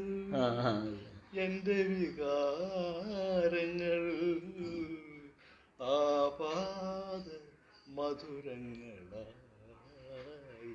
അപ്പൊ അതിനകത്ത് ഓരോ വാക്കിന്റെയും ഫീല് വരത്തക്ക ഇപ്പോഴത്തെ പാട്ട് പ്രത്യേകിച്ച് സംഗീതം വെച്ചിട്ട് പാട്ട് അതിനനുസരിച്ച് നമ്മളിപ്പോൾ കുറ്റം പറയാൻ നമ്മൾ കുറ്റം കാര്യം എന്ന് പറഞ്ഞാൽ നേരത്തെ പറഞ്ഞ കാലഘട്ടങ്ങൾ മാറിക്കൊണ്ടിരിക്കുമ്പോഴും ഇപ്പോഴുള്ള ജനറേഷനൊക്കെ അതൊരു ഉൾക്കൊള്ളുന്നതായിരിക്കാം. അത് ആ കാര്യം അത് ഇവിടെ അടുത്ത് പോവാം, അടുത്തതിലോട്ട് പോവാം. കൃഷ്ണാമൂർത്തി സ്വാമികളുടെ പിന്നെ ഹൃദയ സരസിലെ എന്നുള്ള പാട്ട് ഒരുപാട് പാടിയിട്ടുള്ളതാണ്. രണ്ടുപേരെയൊന്നും പാടിയാലും കൂടെ പ്രശ്നം. ഹൃദയ സരസിലേ പ്രണയ പുഷ്പമേ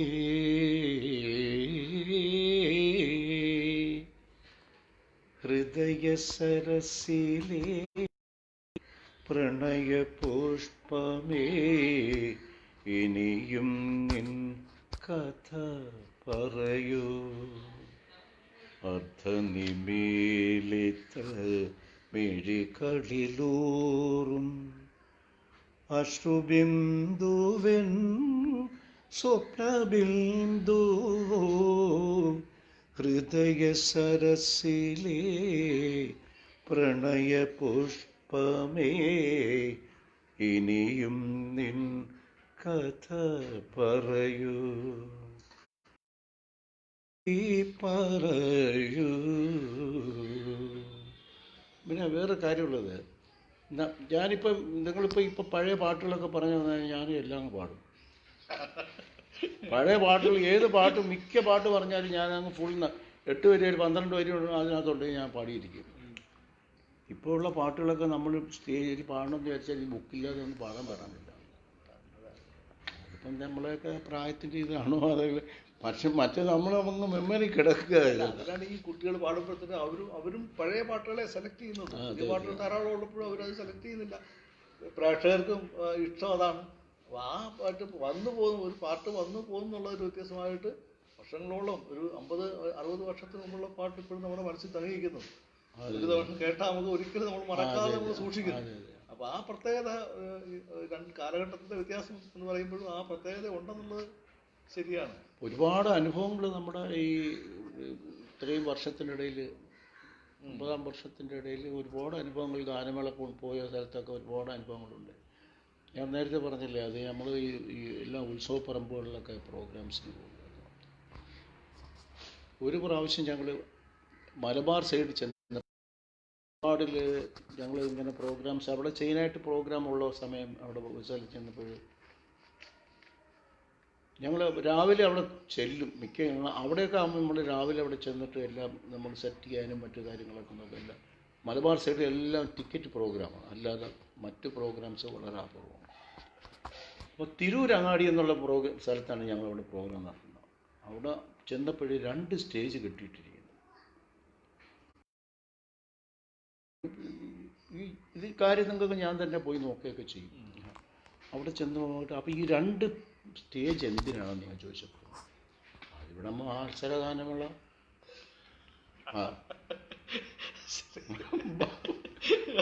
മത്സരഗാനമേള നമ്മുടെ ജീവിതത്തിൽ പോയിട്ടില്ല ഏതായാലും. അപ്പോൾ ആരാന്ന് ചോദിച്ചപ്പോൾ വിയൻകുട്ടി, വത്സല, ഇടവാ ബഷീർ. ഒരു സ്റ്റേജിൽ ഇടവാ ബഷീർ, ഒരു സ്റ്റേജിൽ വിയൻകുട്ടി. അപ്പോൾ ഞാൻ കുറേ നേരം കഴിഞ്ഞപ്പോൾ വിയൻകുട്ടി അവിടെ വന്നു. അപ്പോൾ വിയൻകുട്ടി എനിക്ക് നേരത്തെ അറിയാം, ഞങ്ങളുടെ വീട്ടിലൊക്കെ പണ്ട് വന്നിട്ടുണ്ട്. അപ്പോൾ ഞങ്ങളുള്ള ബന്ധമൊക്കെ ഉള്ളതാണ്.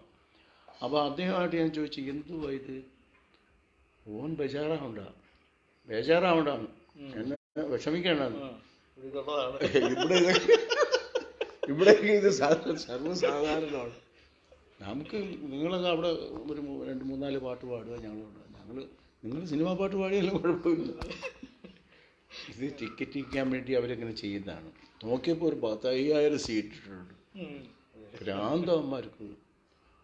പിന്നെ ഗുരുവായൂർ ക്ഷേത്രത്തിൻ്റെ അടുത്ത് അവിടെ ആ ഭാഗത്ത് ഒരു പ്രോഗ്രാം. അപ്പോൾ ഗുരുവായൂർ ക്ഷേത്രത്തിൻ്റെ അടുത്തൊരു ലോഡ്ജിൽ ഞങ്ങളെല്ലാം കൂടെ താമസിക്കുകയായിരുന്നു. അങ്ങനെ അവിടെ പ്രോഗ്രാം നാട്ടുപ്രദേശമാണ്. അപ്പം ഒന്നുമില്ല അവിടെ. ഈ പിന്നെ ഞാൻ നേരത്തെ പറഞ്ഞ കറണ്ടിൻ്റെയൊക്കെ പ്രശ്നങ്ങളുണ്ട്. അവിടെ ചെന്നപ്പോൾ ഒരു സ്റ്റേജുണ്ട്. ഞങ്ങൾ സ്പോട്ടിൽ ചെന്ന് അവിടെ ചെന്ന് പിന്നെ പ്രോഗ്രാം അപ്പോൾ കറണ്ടില്ല അവിടെ. ഇതുപോലെ 10,000 കസേര ഇട്ടിരിക്കുക ഇവർക്ക്. അതും ടിക്കറ്റ് പ്രോഗ്രാമാണ്. അവരൊരു ക്ലബ്ബ്, പിള്ളേർക്ക് ഒന്നും അറിയില്ല. ആദ്യമായിട്ട് ഒരു ക്ലബ്ബ് രൂപീകരിച്ച് അതിൻ്റെ ഫണ്ടിന് വേണ്ടി അവർ പ്രോഗ്രാം നടത്തുക. അങ്ങനെ ഞങ്ങളവിടെ ചെന്ന് പിന്നെ തന്നെ പേര് കറണ്ട് ഇപ്പോൾ വരും. അപ്പോൾ ഒരു കൊച്ച്, അന്ന് ജനറേറ്ററൊന്നും ഇല്ല. ഞാൻ നേരത്തെ പറഞ്ഞു ജനറേറ്ററൊക്കെ കൊച്ചു ജനറേറ്ററാണ്. അത് വെച്ച് അനൗൺസ് ചെയ്തുകൊണ്ടിരിക്കുക. ഞങ്ങളിപ്പോൾ തുടങ്ങുമ്പോൾ ആളുകൾ കയറിക്കൊണ്ടിരിക്കുന്നത്. അപ്പോൾ ഞങ്ങൾ ഇൻസ്ട്രുമെൻ്റൊക്കെ എടുത്ത് മുകളിൽ വെച്ച് കുറച്ച് കഴിഞ്ഞപ്പോൾ ഒരു ചാറ്റ മഴ വന്നു. കറണ്ട് ഇപ്പോൾ പിന്നെ അതുവരെ പിന്നെ വന്നിട്ടില്ല. അപ്പം ഒരു ചാറ്റ മഴ വന്നപ്പോഴും ഞങ്ങൾ ഇൻസ്ട്രുമെൻ്റൊക്കെ കുറച്ച് വലിയ വെയിറ്റുള്ള, അന്നത്തെ വലിയ വെയിറ്റുള്ള ഇൻസ്ട്രുമെൻ്റാണ്. 45 കിലോ 50 കിലോ ഒക്കെ ഉള്ള വെയിറ്റുകൾ ഉള്ള ഇൻസ്ട്രുമെൻസുകളൊക്കെയാണ് ഇലക്ട്രോണിക്കിൻ്റെ. അപ്പോൾ അങ്ങോട്ട് കയറ്റി വെച്ച് കുറച്ച് കഴിഞ്ഞപ്പോഴും ഒരു ഞങ്ങളുടെ ആ സൈഡ് കൊണ്ട് അങ്ങ് ഇടിഞ്ഞങ്ങ് വീണു. സ്റ്റേജ് അങ്ങ് ഇടിഞ്ഞങ്ങ് തറയിൽ വീണു. നമുക്ക് താരം തനിച്ചു. അപ്പോൾ ഞങ്ങളുടെ ഇൻസ്ട്രുമെൻ്റ് എല്ലാം പോയി. ഞങ്ങളുടെ ഒരു ആർട്ടിസ്റ്റിൻ്റെ കാലൊക്കെ ഇതായിപ്പോയി. അപ്പം നമ്മൾ തന്നെ ആലോചിച്ച് ഇവിടെ നിൽക്കുന്ന പന്നികളാണ്. അപ്പോൾ അത് എല്ലാം അങ്ങ് പാക്ക് കൊള്ളാൻ പറഞ്ഞു. പടപടാന്ന് പാക്ക് കൊള്ളാൻ പറഞ്ഞു. അപ്പോൾ ജനങ്ങൾ അവിടെ ഇരിക്കുക. അപ്പോൾ അതിൻ്റെ ഇടയിൽ കുറേ പിള്ളേരെ എല്ലാം കൂടെ സ്റ്റേജ് ഇടിച്ച് കയറി സ്റ്റേ എല്ലാം തറയെ വന്നു. എല്ലാം കൂടെ പക്ഷെ അവർക്കറിയില്ല. സ്റ്റേജ് സ്ട്രോങ് അല്ലായിരുന്നു. അതാണ് ഇതിനകത്തുള്ള കുഴപ്പം. കുറച്ച് ഞങ്ങൾ പോകുന്ന വഴി നോക്കിയപ്പോൾ അവിടെ അന്ന് വലിയ ടിക്കറ്റ് റേറ്റിലൊക്കെയാണ്. അന്നത്തെ 500ഉം 1000 രൂപയൊക്കെ കൊടുത്താണ് ആളുകൾ കയറി ഇരിക്കുന്നത്. യുവന്മാർ ഓരോ 5ഉം 10ഉം കസേര, അന്ന് അവിടെയൊക്കെ ജീപ്പാണ് കൂടുതലുള്ള. 5ഉം 10ഉം കസേരയൊക്കെ ചിലവന്മാർ ഇട്ടുകൊണ്ട് അവരങ്ങ് പോയി. പിള്ളേർ കിടന്നങ്ങ് വിഷമിച്ചു. പിന്നെ അവരെല്ലാം കൂടെ ഭാരകളെല്ലാം ഞങ്ങൾ തിരിച്ചപ്പോഴും റൂമിൽ പോയി. ഞങ്ങൾ പറഞ്ഞ് സഹിക്കണം. ഭാഗ്യത്തിന് തലേ ദിവസം അടുത്ത ദിവസം നമുക്കവിടെ പരിപാടി അന്നില്ലായിരുന്നു. പരിപാടി അടുത്ത ആ പ്രോഗ്രാമിന് അവർ വന്ന് പറഞ്ഞു ഒരു പ്രോഗ്രാം നടത്തി തരണം. ഞാൻ പറഞ്ഞു നടത്താം. അപ്പം ഇങ്ങനെ ഒരു ഫംഗ്ഷൻ നടത്താൻ നോക്കില്ല, നിങ്ങൾ സെറ്റപ്പ് ആയാണെങ്കിൽ ഞങ്ങൾ വന്ന് നടത്തി തരുമെന്നാണ്. ഞങ്ങൾ ഫ്രീ ആയിട്ട് നടത്തിത്തരാം. ഞങ്ങൾ ഫ്രീ ആയിട്ട് ഞങ്ങൾ നടത്തി കൊടുത്തു. അങ്ങനെയുള്ള ചരിത്രങ്ങളൊക്കെ ഒരുപാട്. ഇതുപോലെയൊക്കെ പറഞ്ഞാൽ ഒത്തിരി ചരിത്രങ്ങളുണ്ട്, അനുഭവങ്ങൾ. സിനിമയിലെ 2 സിനിമയിലാണല്ലോ പാടിയിട്ടുള്ളത്. രഘുവംശത്തിലും അതുപോലെ തന്നെ മുക്കുവനെ സേവിച്ച ഭൂതം എന്ന സിനിമയിലെ. അത് ഈ അഴുത്തിരമാലകൾ എന്നുള്ള പാട്ട് പിന്നെ വാണി ജയറാമും ചേട്ടനൂടെ പാടിയ പാട്ടാണ്. മറ്റേ പാട്ട് ജാനകിയമ്മയുമായിട്ട് പാടിയ ഈ അഴുത്തിരമാലകൾ ഒറ്റ ടേക്കിൽ റെക്കോർഡ് ചെയ്തത്. നേരത്തെ ഞാൻ പറഞ്ഞില്ല, അന്നൊക്കെ ഈ ട്രാക്കൊന്നുമില്ല. ഞാനിപ്പോൾ ഞാൻ പറഞ്ഞ രഘുവംശത്തിലെ പാട്ടും ഞാൻ ജാനകിയമ്മയായിട്ട് പാടിയതും ഒറ്റ ട്രാക്കിലാണ് പാടിയത്. ആ 2 പാട്ടും ഒറ്റ ട്രാക്ക് പാടാനുള്ളൊരു ഭാഗ്യം ഉണ്ടായിരുന്നു. ഈ അതാരാ?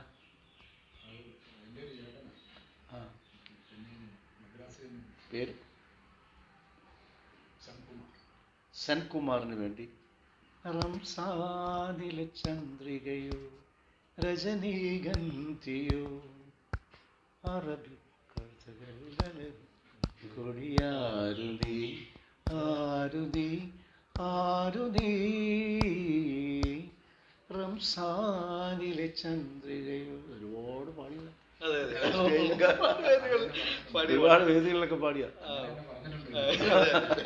മുഹമ്മദ് റാഫിയുടെ പല പാട്ടുകളും പാടി. ഒരുപാട് ഹിന്ദി പാട്ട് ഞാൻ ഒരുപാട് സ്റ്റേജിൽ പാടിയത്. ചാഹൂം കമേ തുझे സാഞ്ച് സവേരെ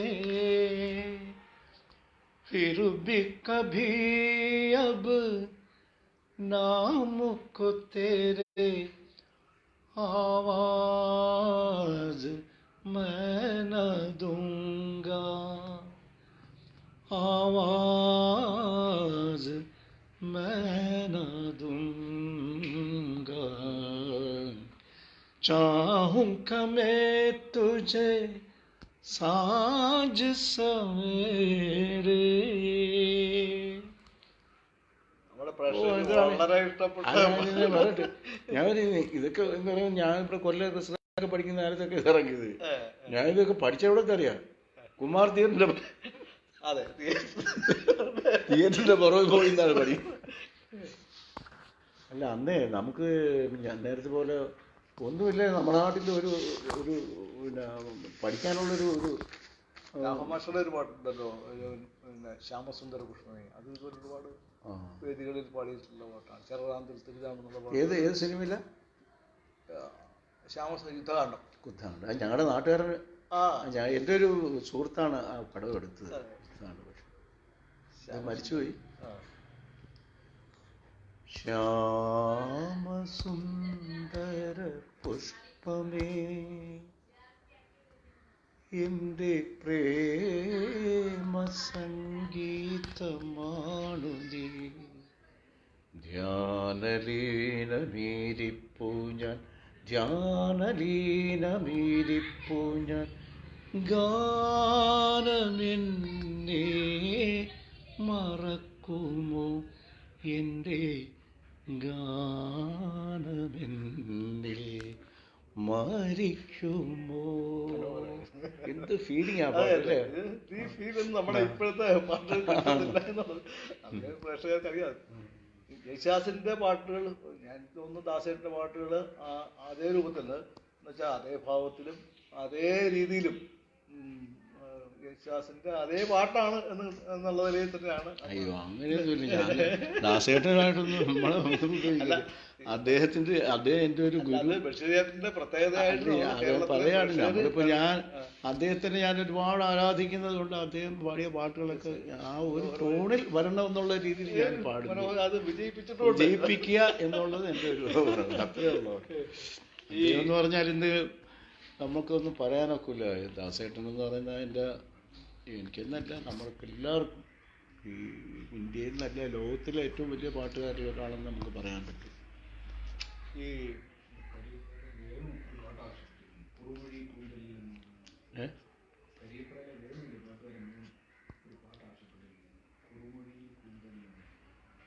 കുറുമൊഴി കൂന്തലിൽ വിടരുമോ, കൂന്തലിൽ വിടരും നീയും നിന്റെ അഴകും.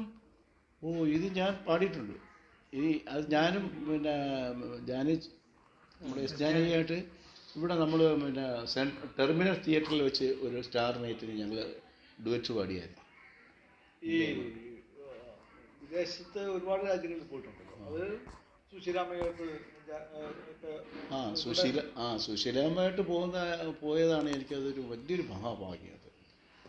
അത് അന്ന് എന്ത് പറഞ്ഞാൽ അത് ഏകദേശം നമുക്ക് ഇവിടെ ചാനലുകളൊക്കെ തുടങ്ങിയ കാലമാണ്.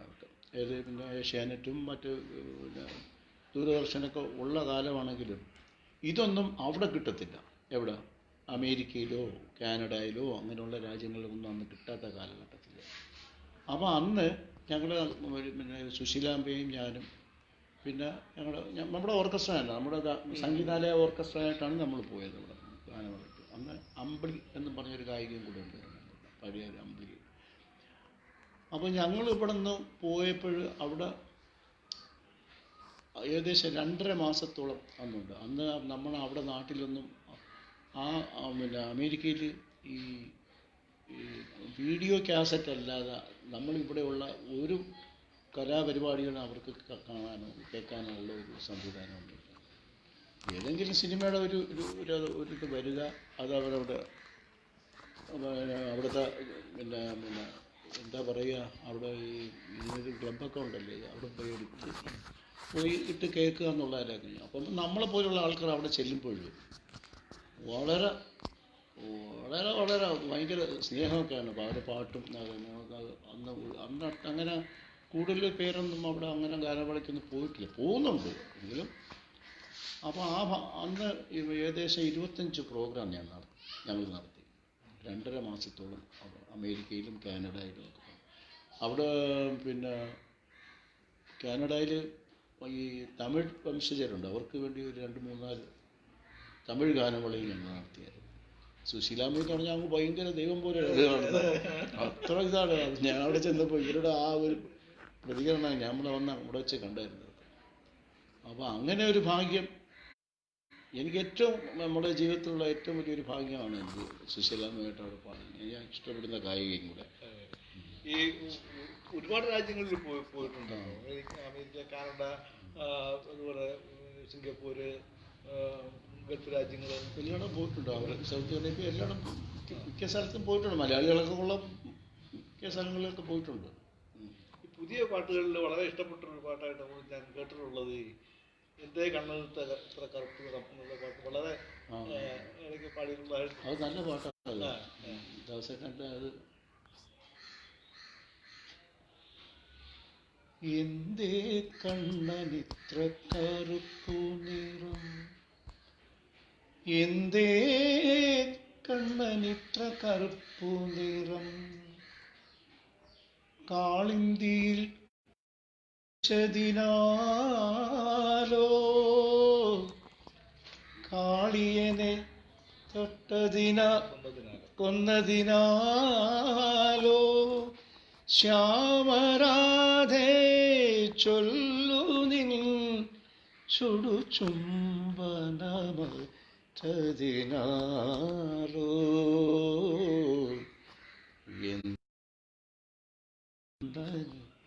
കറുപ്പു നിറം. ഒരുപാട് സ്ത്രീ പാടിയിട്ടുണ്ട്. അതെ അതെ, തിരമാല സ്വന്തം പാട്ടാണ്. പാടാതെ പോകുന്നത് ശരിയല്ല. ആരാ? കിഷോർ. ഹായ്.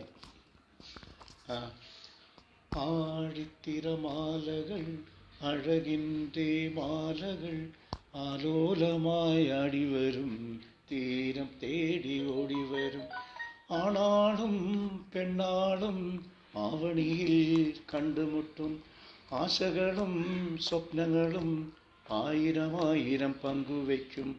ആഴിത്തിരമാലകൾ അഴകിൻ്റെ മാലകൾ ആലോലമായി ആടിവരും, തീരം തേടി ഓടിവരും.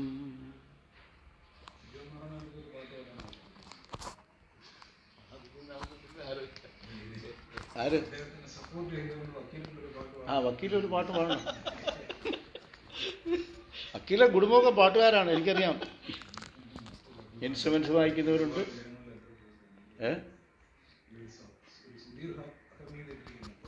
മറ്റൊരു അഭിമാനം, ഇനിയും ഒരുപാട് ഉയരങ്ങളിൽ അനുഗ്രഹീത കലാകാരൻ. ശരി. ഹായ്. ഈ നിരന്തരമായ പരിപാടികളുടെ ബാഹുല്യം കൊണ്ട് പക്ഷേ ഒരു പിന്നണി ഗാനരംഗത്ത് കിട്ടിയ അവസരങ്ങൾ പോലും അത് ഉപയോഗപ്പെടുത്താൻ കഴിഞ്ഞില്ല എന്നൊരു ഒരു പാട്ട് വെച്ചിട്ടുണ്ട് വരണം എന്ന് പറഞ്ഞപ്പോൾ പോലും പോകാൻ കഴിയാത്ത സാഹചര്യം ഉണ്ടായിട്ടുള്ളതായിട്ട് കേട്ടിട്ടുണ്ട്. ദേവരാം മാസ്റ്റർ ഞാൻ ചിലപ്പോഴൊക്കെ സിംഗപ്പൂരിൽ പോകുമെന്ന് പറയില്ല, അപ്പോഴെല്ലാം ഞാൻ ദേവരാം മാസ്റ്റർ വീട്ടിൽ പോകാറുണ്ട്. ഞങ്ങൾ പരിചയം ഉണ്ടായിരുന്നു ഒന്ന്. അപ്പോഴൊക്കെ അവിടെ ചെല്ലുമ്പോഴൊക്കെ അദ്ദേഹം അപ്പോൾ വീട്ടിൽ പല പ്രാവശ്യം പോകുമ്പോൾ അങ്ങോട്ട് പോകുമ്പോഴൊക്കെ പല കാര്യങ്ങളൊക്കെ പുള്ളി ആവശ്യപ്പെടുന്നു. അപ്പോൾ ഈ അന്ന് മെഡിക്കൽ സ്റ്റോറൊന്നും ഇല്ലാത്ത കാലഘട്ടം. ഈ മെഡിക്കൽ സ്റ്റോറുകൾ നമ്മുടെ നാട്ടിലൊക്കെ അന്ന് കുറവാണ്. അന്ന് ഞാൻ ഷിപ്പിലാണ് പോകുന്നത്. അപ്പോൾ സിംഗപ്പൂരിൽ ഈ മരുന്ന് കിട്ടത്തുള്ളൂ. ഈ സിംഗപ്പൂരിൽ പോകുമ്പോഴും അവിടെ മിക്ക പ്രാവശ്യം അവിടെ പോകുമ്പോൾ ഞാൻ പുള്ളിയെ കണ്ടിട്ടേ പോകാറുള്ളൂ. അപ്പം പറയും ഇങ്ങനെ മരുന്നുകളൊക്കെ വാങ്ങിച്ചിട്ട് മരുന്ന് പുള്ളി ആവശ്യപ്പെടുന്നതൊക്കെ വാങ്ങിച്ചു കൊടുത്തിട്ടുണ്ട്. അങ്ങനെ ഇപ്പം ആ വീട്ടിലൊക്കെ നല്ല ഒരു അടുപ്പമുണ്ടായിരുന്നു കുറേ നാൾ. പിന്നെ അദ്ദേഹം പിന്നെ എനിക്ക് അന്ന് ആ കാലഘട്ടത്തിൽ ഈ ഗാനമേളയുടെ നിരന്തര നിരന്തരമായ പ്രോഗ്രാം ഉള്ളതുകൊണ്ട് മദ്രാസിലൊക്കെ പോയി പാട്ട് ഈ അവിടെയൊക്കെ പോയി നിന്ന് പാടണമെങ്കിലൊക്കെ അറിയാമല്ലോ അവിടെ നിന്നുള്ള ഇന്നത്തെ പോലെ ഒരു 2 വരി 3 വരിയൊക്കെ പാടി എടുക്കുന്ന സിസ്റ്റമൊന്നുമല്ലേ. ഇപ്പോൾ ട്രാക്കിൽ പാടണം, പാട്ട് പഠിക്കണം, അങ്ങനെയുള്ള സിസ്റ്റത്തിലൊക്കെയല്ലോ നമുക്ക്.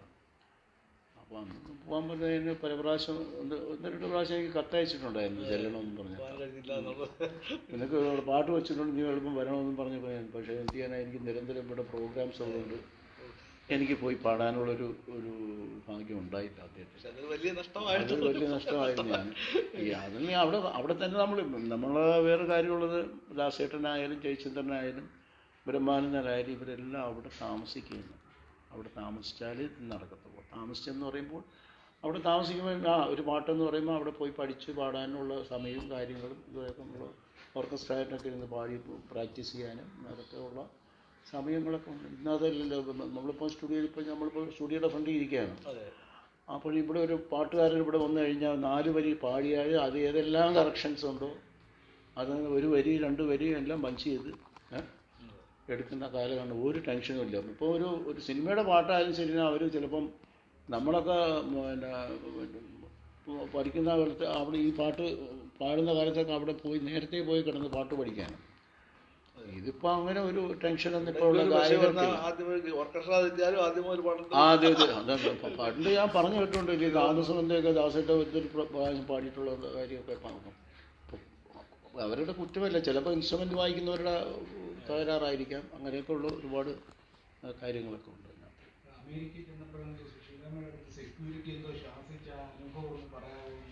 സെക്യൂരിറ്റി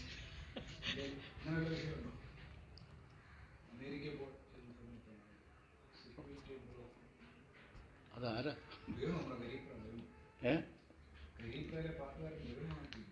അങ്ങനെ ഓർക്കുന്നില്ല. അതങ്ങനെ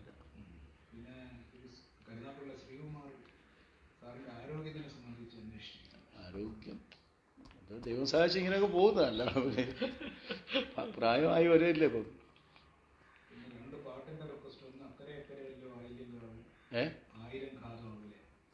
അത് ഓർമ്മയില്ല കേട്ടോ.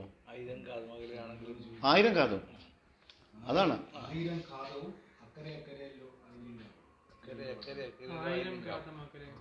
1000 കാതമകലയാണെങ്കിലും മായാതെ മനസ്സിൽ നിൽപ്പൂ. ലക്ഷങ്ങളെത്തി നമിക്കും മദീന. അക്ഷയ ജ്യോതിസിൻ പുണ്യഗേഹം സഫാ മാർവാമലയുടെ ചോട്ടിൽ സാഫല്യം നേടി തേടിയോരെല്ലാം. ഇത്തിരി സ്റ്റേറ്റ് പാട്ടിട്ടുള്ള പാട്ടാണ്. കരയല്ലോ ആയില്യം കാവ്. ഓർമ്മയില്ല പാട്ട്. മാനത്തെ കായലിൻ മണപ്പുറത്തിന്നൊരു താമരക്കളിത്തോണി വന്നെടുത്തു. താമരക്കളിത്തോണി ബ്രഹ്മാനന്ദന്റെ പാട്ട്. ആനന്ദൻ ആദ്യമായിട്ട് പാടിയ പാട്ടാണ് കളിച്ചെല്ലമ്മ. അതൊരു വലിയൊരു ഭാഗ്യമാണ് ആ പാട്ട്. കെ രാഘവനാണ്. അതിൽ തന്നെ ആ പടത്തിൽ തന്നെ കരിമുകിൽ കാട്ടിലെ അതാണ്. അത് കരിമുകിൽ കാട്ടിലെ എൻ്റെ പാട്ട് മനോഹരമായ പാട്ടുകളാണ്. ഇത് ഈ കലാകാരന്മാരെ സംബന്ധിച്ചിടത്തോളം ഈ ആകാശത്തിലെ കുരുവികൾ വിതയ്ക്കുന്നില്ല കൊയ്യുന്നില്ല എന്ന് പറയുന്നത് പോലെയാണ് പല സംഗീതജ്ഞന്മാരുടെയും അവസാന കാലത്ത് വളരെ ക്ലേശങ്ങൾ അനുഭവിച്ച്, വിശേഷിച്ച് നമ്മുടെ ബാബുരാജ മാഷെ പോലുള്ള ആളുകളൊക്കെ ഒരുപാട് ക്ലേശങ്ങൾ അനുഭവിച്ചിട്ട്, അപ്പോൾ അതിൻ്റെ കൂടെ ഒക്കെ ഒരു ഫലമായിട്ടായിരിക്കും ഇങ്ങനൊരു അസോസിയേഷൻ രൂപീകരിക്കണമെന്ന് തോന്നി. അതിൻ്റെ ഒരു സ്റ്റേറ്റ് പ്രസിഡൻ്റാണല്ലോ ഇപ്പോഴും, അങ്ങനല്ലേ, ഒരു musicians and technicians welfare association.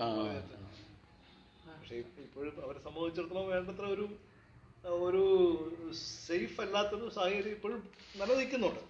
ഞാനൊരു ഒരു ഒരു അറിയാമല്ലോ, നമുക്കെല്ലാം ഇപ്പം കാണുന്നുണ്ട്.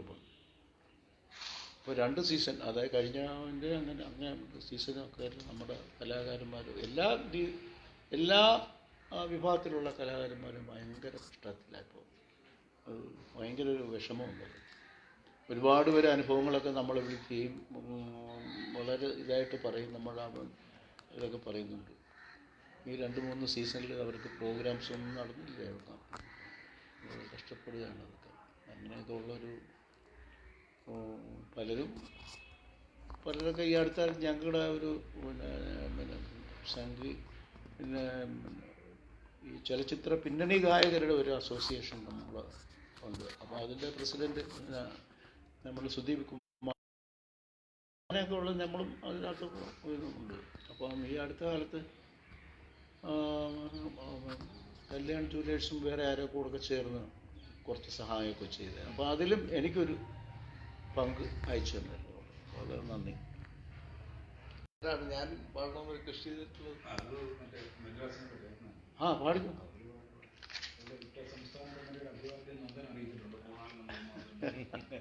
ജയസന്ദ് പാടിയൊരു പാട്ടാണ്, പഴയ പാട്ടാണ്. അനുരാഗാനം പോലെ അഴകിന്റെ അല പോലെ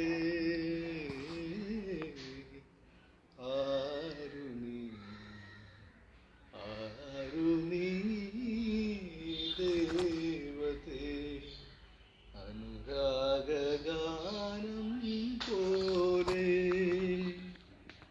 അഴകിന്റെ അല പോലെ ആരു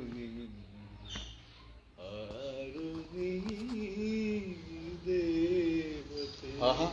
ഗുഡ്, നന്നായിട്ട് പാടിയല്ലേ. ഈ കൊറോണ സംബന്ധിച്ച് ഈ ഒരു നമ്മളേറ്റവും കൂടുതൽ ലോകത്തെ മനുഷ്യനെല്ലാം ഒരു അപ്രതീക്ഷിതമായിട്ട് ഒരു ആപത്തിൽപ്പെട്ട ഒരവസ്ഥയാണ്. ഒരു ചെറിയൊരു വൈറസിൻ്റെ, അതായത് സോപ്പ് കൊണ്ട് ഒരു 30 സെക്കൻഡ് കൊണ്ട് നശിപ്പിക്കാവുന്ന ഒരു സംഗതിയുടെ ആക്രമണത്തിൽപ്പെട്ട്, ഒരു വൈറസിൻ്റെ ആക്രമണത്തിൽപ്പെട്ട് രോഗമാകിയപ്പോൾ എല്ലാവരും പ്രതിസന്ധിയിലാണ്. ഇങ്ങനെ ഒരു കാലത്ത് ആരാധിക്കുന്നവർക്ക് ദൈവത്തിന് പോലും ആരാധനാലയങ്ങളിൽ പോകാൻ പോലുമുള്ള അവസരമില്ലാത്ത മനുഷ്യൻ്റെ ഒരു കഷ്ടപ്പാടിൻ്റെ കാലമാണ്. എത്ര പേര് മരിക്കുമെന്ന് ഇപ്പോഴും തിട്ടമില്ല. അപ്പോൾ ഈ കാലത്ത് മനുഷ്യൻ ഒരുപാട് കാര്യങ്ങൾ ചിന്തിക്കാനുണ്ട്, ഒരുപാട് കാര്യങ്ങൾ ഓർക്കാനുണ്ട്. നമ്മുടെ ഒരു വിവാഹങ്ങൾ തന്നെ വലിയ ആർഭാടകരമായ വിവാഹം നടത്തിക്കൊണ്ടിരുന്ന 1000-2000 പേർക്ക് ഒരു സദ്യ കൊടുത്ത് നടത്തിക്കൊണ്ടിരുന്ന വിവാഹങ്ങളെല്ലാം 20 പേരെ വെച്ച് നടത്തുന്നത്. അപ്പോൾ അങ്ങനെ നടത്താം. ഗുരുദേവൻ പറഞ്ഞിട്ടുണ്ട് 25 പേരും കൂടുതൽ ആവശ്യമുള്ളത് പറഞ്ഞിട്ടുണ്ട്. പക്ഷെ നമ്മുടെ ആളുകൾ വലിയ ആർഭാടം കാണിക്കുകയാണ്, വലിയ തോതിലുള്ള കാര്യങ്ങളാണ്. അപ്പോൾ അതിനൊക്കെ ഒരു പുനർചിന്തനം, അതിൽ മാത്രമല്ല എല്ലാ കാര്യത്തിലും, സാമൂഹിക രാഷ്ട്രീയ രംഗങ്ങളിൽ, ഒരു വ്യക്തി ജീവിതത്തിലൊക്കെ ഒരുപാട് കാര്യങ്ങൾ നമ്മൾ പുനർചിന്തിക്കേണ്ട ആവശ്യമുള്ള ഒരു കാര്യമാണ്. അപ്പോൾ ഈ ഘട്ടത്തിൽ എന്ത് സന്ദേശമാണ് നമ്മുടെ എന്തോ പറയാനാണ്. ഇപ്പോൾ നമ്മൾ പ്രതീക്ഷിക്കാതെയാണ് വരുമ്പോൾ ഇങ്ങനെ ഒരു സംഭവമൊക്കെ നമ്മുടെ ഇവിടെ നിന്നല്ലല്ലോ, ലോകം മുഴുവൻ ഇങ്ങനെ കിടക്കുക. ഇതിനൊരു സൊല്യൂഷൻ എന്ന് പറഞ്ഞാൽ ഇതിനൊരു മരുന്നൊന്നും കറക്റ്റായിട്ട് കണ്ടുപിടിക്കുകയും അതൊന്നുമില്ല. നമ്മുടെയൊക്കെ ഞങ്ങളുടെ കുടുംബങ്ങളെല്ലാം, ഞങ്ങളുടെ മക്കളെല്ലാം ഇപ്പം ഗൾഫിൽ നിൽക്കുകയാണ്. കൊറോണ ബാധിച്ച അവിടെ ആ ഭാഗങ്ങളിലെല്ലാം അവർ താമസിക്കുന്നതിൻ്റെ അടുത്തെല്ലാം ഇതൊക്കെ ഉണ്ട്.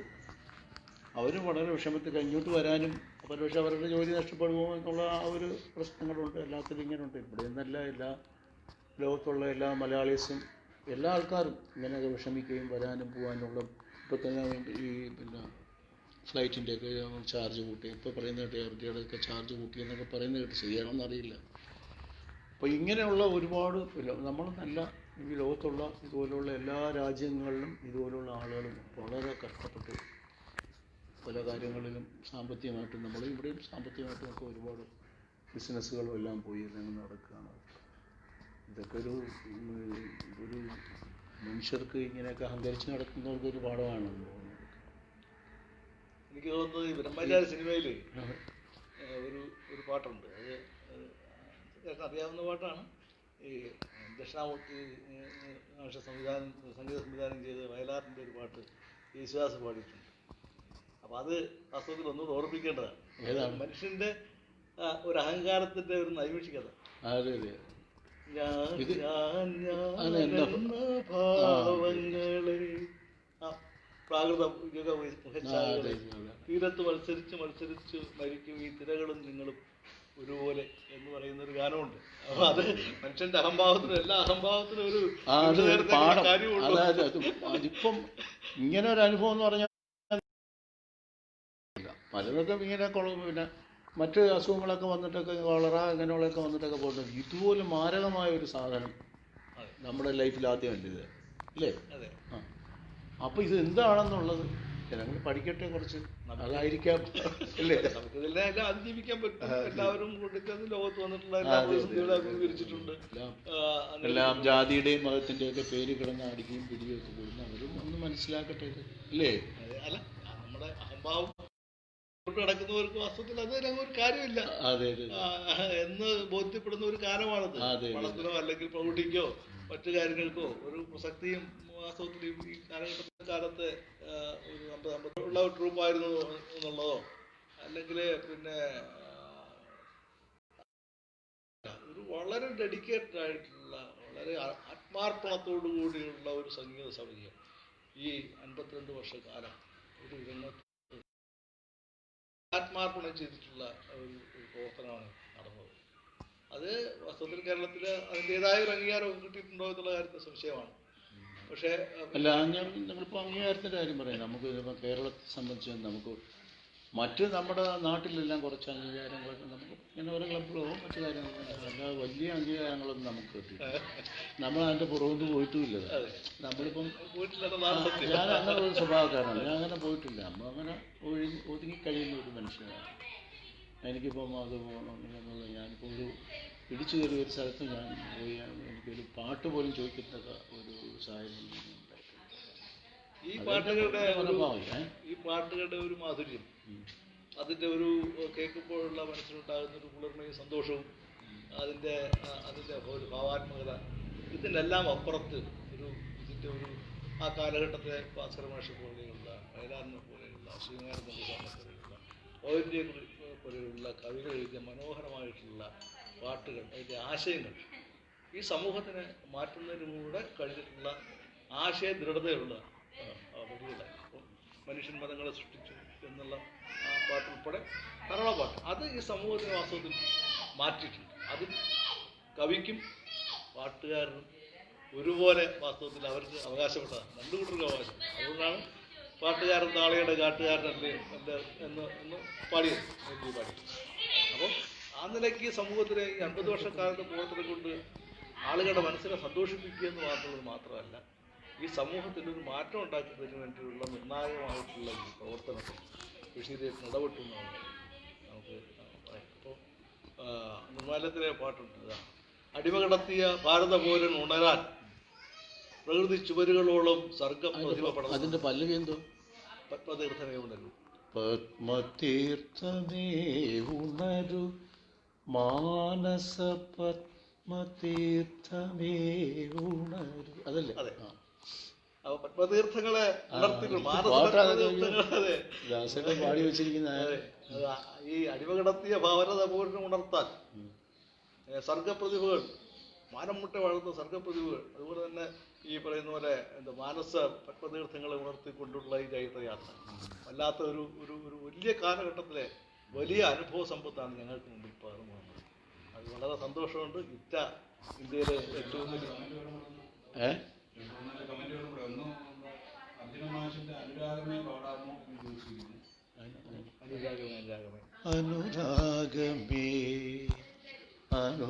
അനുരാഗമേ മധുര മധുരമാമനുരാഗമേ, ആദ്യത്തെ സ്വരത്തിൽ നിന്നാദ്യത്തെ പൂവിൽ നിന്ന് മൃദുമായി നീ ഉണർന്നു, യുഗപരിണാമങ്ങളിലൂടെ ഈ യുഗ്മഗാനമായി ഉറങ്ങൂ. ഒരുപാട് പാടിയിട്ടുണ്ട്. പിന്നെ നമ്മുടെ നവോദയ ഗ്രന്ഥശാല നമ്മുടെ നവോദയ ആ ആശംസകൾ അറിയിക്കുന്നു. ആശീർവാദം അത് രതിലാൽ നമസ്കാരം. നവോദയ. പിന്നെ വിജയകുമാറേട്ടനെ കൂടെ വേണുവിൻ്റെ ട്രൂപ്പിൽ ഉൾപ്പെടുത്തണമെന്ന് പോണാൽ ആവശ്യപ്പെട്ടു. ആ സന്തോഷമുള്ള കാര്യമാണ്. പിന്നെ അരുൺ കൊല്ലം വിജയ ആശംസകൾ പറഞ്ഞിരിക്കുന്നുണ്ട്. സന്തോഷം. പിന്നെ KPSC ലീലാകൃഷ്ണൻ അനുഗ്രഹീത കലാകാരൻ ബഷീർ കെയ്ക്കും വിജയകുമാറേട്ടനും സ്നേഹാഭിവാദനങ്ങൾ പറഞ്ഞിരിക്കുന്നു. KPSC ലീലാകൃഷ്ണൻ പേരൊക്കെ എടുത്ത് പറഞ്ഞു. പിന്നെ സന്തോഷം അറിയിക്കുന്നു. പോണാൽ KPSC ഒരു ഗാനം ആവശ്യപ്പെട്ടിട്ടുണ്ട്. പാടാമോ? പഴയ ഗാനം ഒന്ന്. പിന്നെ മനുഷ്യൻ KS ജോർജിന്റെ ഇല്ലുമുളം കാടുകളിലുണ്ട്. ഇല്ലിമുളം കാടുകളിൽ നല്ലലം പാടി വരും തെന്നലേ തെന്നലേ, അല്ലിമലർക്കാവുകളിൽ വല്ലികളിൽ ഊയലാടും തെന്നലേ തെന്നലേ. വേറെ ഏതാ പാട്ട്? പിന്നെ മനുഷ്യൻ മതങ്ങളെ സൃഷ്ടിച്ചു, മതങ്ങൾ ദൈവങ്ങളെ സൃഷ്ടിച്ചു, മനുഷ്യനും മതങ്ങളും ദൈവങ്ങളും ചേർന്ന് മണ്ണ് പങ്കുവച്ചു, മനസ്സു പങ്കുവച്ചു. മനുഷ്യൻ മതങ്ങളെ സൃഷ്ടിച്ചു. പുതിയ പാട്ടുകാരെ കുറിച്ചുള്ള അഭിപ്രായം എന്താണ്? പുതിയ പാട്ടുകാർ ഇക്കാര്യത്തിലെ അഭിപ്രായം എന്താണ്? പുതിയ പാട്ടുകാർ എല്ലാം നല്ല ഗായകരൊക്കെ ഉണ്ട് ഇപ്പോഴും. എല്ലാം സുദീപ് കുമാർ, പിന്നെ മധുബാലകൃഷ്ണൻ, പിന്നെ വേറെ ആരൊക്കെ, ശ്രീകുമാറൊക്കെ പഴയ പാട്ടുകാരാണ്. ഒരുപാട് ഗായകരുണ്ട്. അതിപ്പോൾ ഞാനിപ്പം ഒരു ചെറിയൊരു ചരിത്രം ഞാനൊന്ന് പറയുന്നത് കുഴപ്പമില്ലല്ലോ. അത് ഞാൻ ഈ അടുത്ത കാലത്ത് ഞാൻ പറഞ്ഞില്ലേ, ഞങ്ങളുടെ ഈ സിനിമ പിന്നണി ഗായകരുടെ പിന്നണി ഗായകരുടെ മാത്രമായിട്ട് ഒരു സംഘടനയ്ക്ക് പോയായിരുന്നു. അന്ന് അപ്പം ഞങ്ങളൊക്കെ വേദിയിൽ എൻ്റെ ജയചന്ദ്രൻ, MG ശ്രീകുമാറുണ്ട്, പിന്നെ അങ്ങനെയുള്ള പിന്നെ ഒത്തിരി ഗായകർ ഞങ്ങൾ വേദിയിൽ തന്നെ ഇരിക്കുകയാണ്. അപ്പം മറ്റ് തറയിലൊക്കെ അവർ മറ്റു ഓഡിയൻസ് അല്ല, അവർ മറ്റ് ഗായകരെല്ലാം അവിടെ ഇരിക്കുന്നു. അപ്പോൾ ഞങ്ങളിപ്പോൾ അവിടെ ഇരുന്ന് നോക്കിയപ്പോഴേ എല്ലാം കൂടെ ഒരു 10-100 എല്ലാം 100 ഗായകരുണ്ട്. അല്ല ഞാൻ ആലോചിക്കുകയാണ് ഇപ്പോൾ, പണ്ട് ഒരു യേശുദാസ്, ജയചന്ദ്രൻ, ഒരു ബ്രഹ്മാനന്ദൻ, ഇങ്ങനെയൊക്കെയുള്ള കാലം, ഒരു P. സുശീല, എസ് ജാനകി, വാണിജ്യമുള്ള കാലമൊക്കെ ആലോചിച്ച് കാണുന്നുണ്ട്. ഇത്രയും ഗായകരുടെ 100 കണക്കിന് ഗായകരുടെ ബഹളം. ചലച്ചിത്ര പിന്നണി ഗായകരാണ്. ഞാനിപ്പം ഇതായിട്ട് പറയല്ല, അതൊരു വലിയൊരു നല്ലൊരു കാര്യമാണ്. അത് സമ്പത്ത് തന്നെയാണ്. നമ്മളെ ഇന്ത്യയിൽ അഭിമാനിക്കാവുന്ന കാര്യമാണ്. അത്രയും ഗായകരെ നമ്മളന്ന് അവിടെ വെച്ച് ഒരുമിച്ച് കാണുക എന്നുള്ള ഒരു വലിയൊരു ഭാഗ്യം ഉണ്ടായിരുന്നു. ഈശ്വരനൊരിക്കൽ വിരുന്നിനു പോയി, രാജകൊട്ടാരത്തിൽ വിളിക്കാതെ, കൺമതിൽ ഗോപുരവാതിലിനരുകിൽ കരുണ കാത്തു നിന്നു, കരുണാമയനാം കാത്തു നിന്നു. माना हो तुम बेहद हंसी, ऐसे बुरे हम भी नहीं, देखो कभी तो प्यार से डरते हो क्यों, इकरार से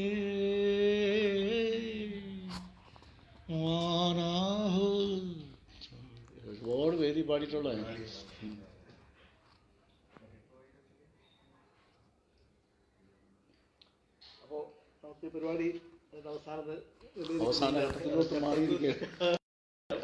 അതായത് ഈ കഴിഞ്ഞ ദീർഘമായ വർഷങ്ങളിലെ ഈ അനുഭവ സമ്പത്താണ് ഈ നമ്മുടെ അനുഭവങ്ങൾ ഒരുപാട് പറയാനുണ്ട്. നമുക്ക് ഇത്ര ടൈം പരിമിതി ഉള്ളത് കൊണ്ട് ഈ 50 വർഷത്തിന്റെ എവിടെ എത്തുമെന്ന് അറിയാൻ പറ്റില്ല.